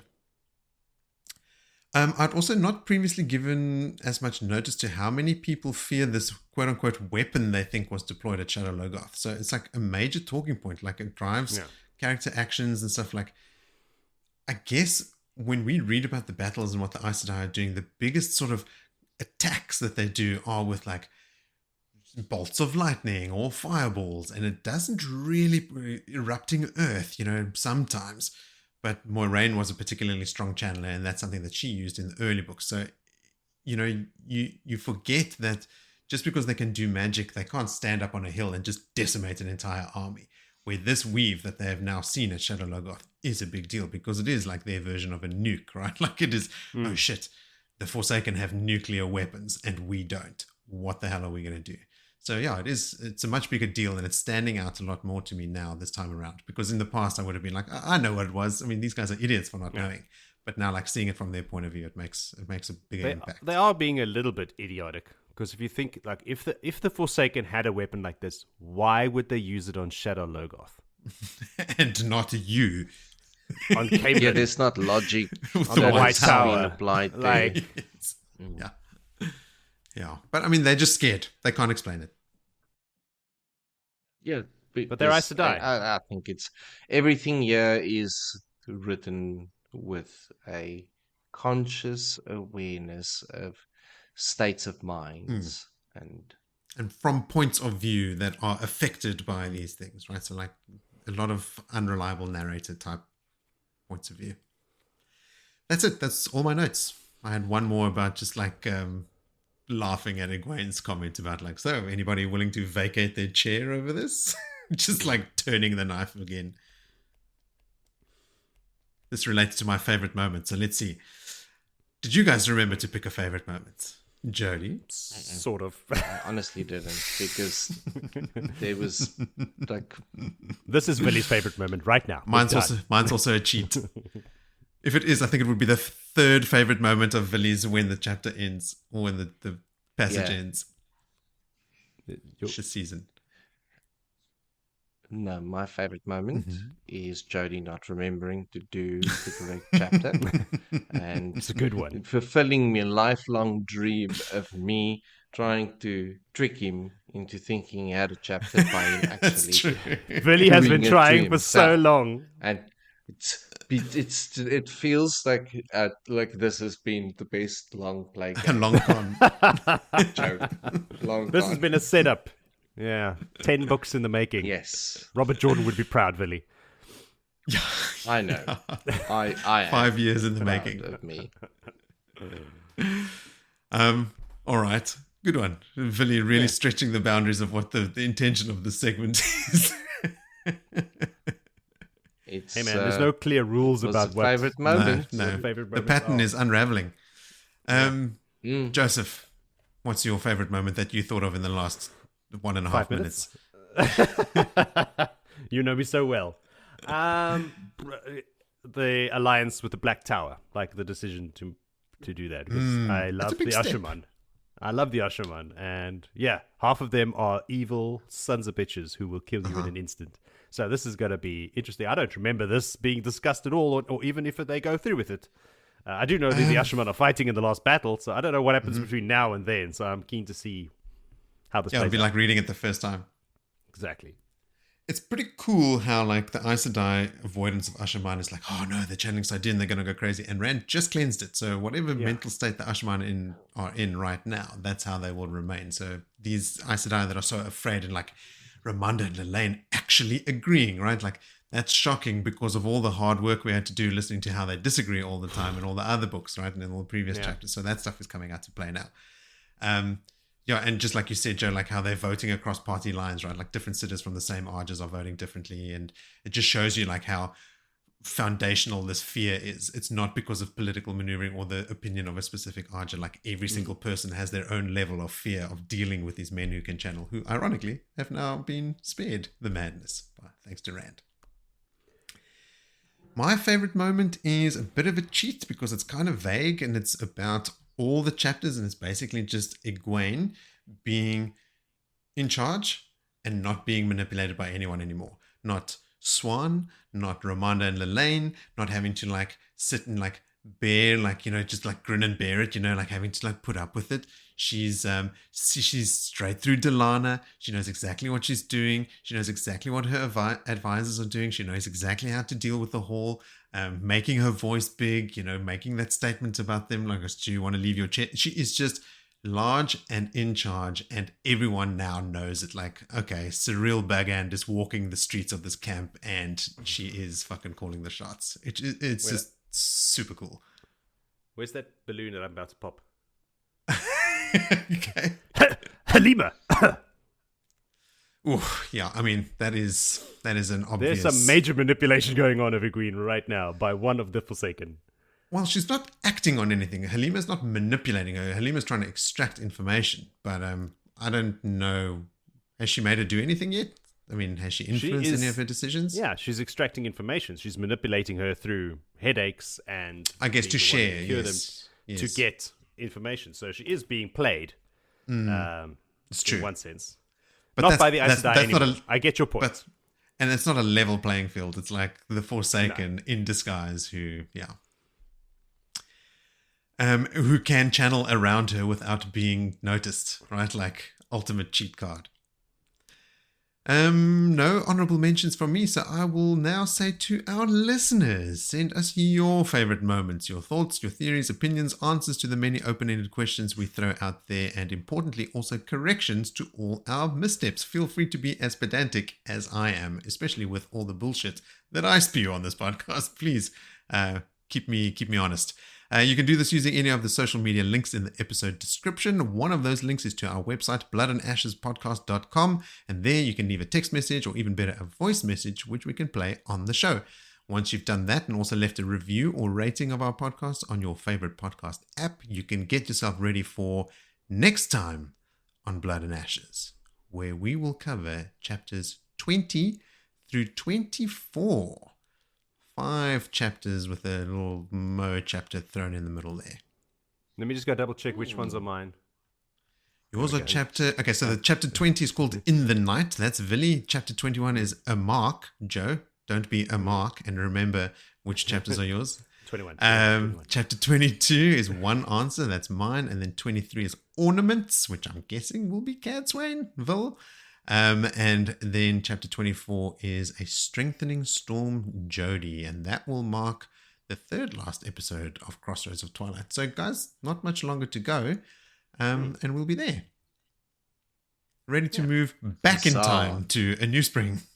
Yes. Yay. Leave the main timeline and flutter about on a little side quest. Everyone rejoiced and there was much delight. Everything's going to relief. At least as I remember it, things are going to be a bit more grounded. I mean, obviously there's the Guitar Moroso stuff and Egwene and Swan being set off on their journey. I'm interested to see if I get anything out of a New Spring this time around, or not if, what I get out of it, knowing more of the Aes Sedai, like Tana Fear and those guys that we are now more familiar with than we were the first time we read it, are all present in New Spring. So I'm keen to see how that just adds a bit more color to that experience. But Indeed, until we do a New Spring, we'll have 3 more episodes to do for Crossroads of Twilight, the first of which will be in a fortnight. And until we meet for that, I will say to all of you, sleep well and wake. Adios, muchachos. Ah, sí, señor.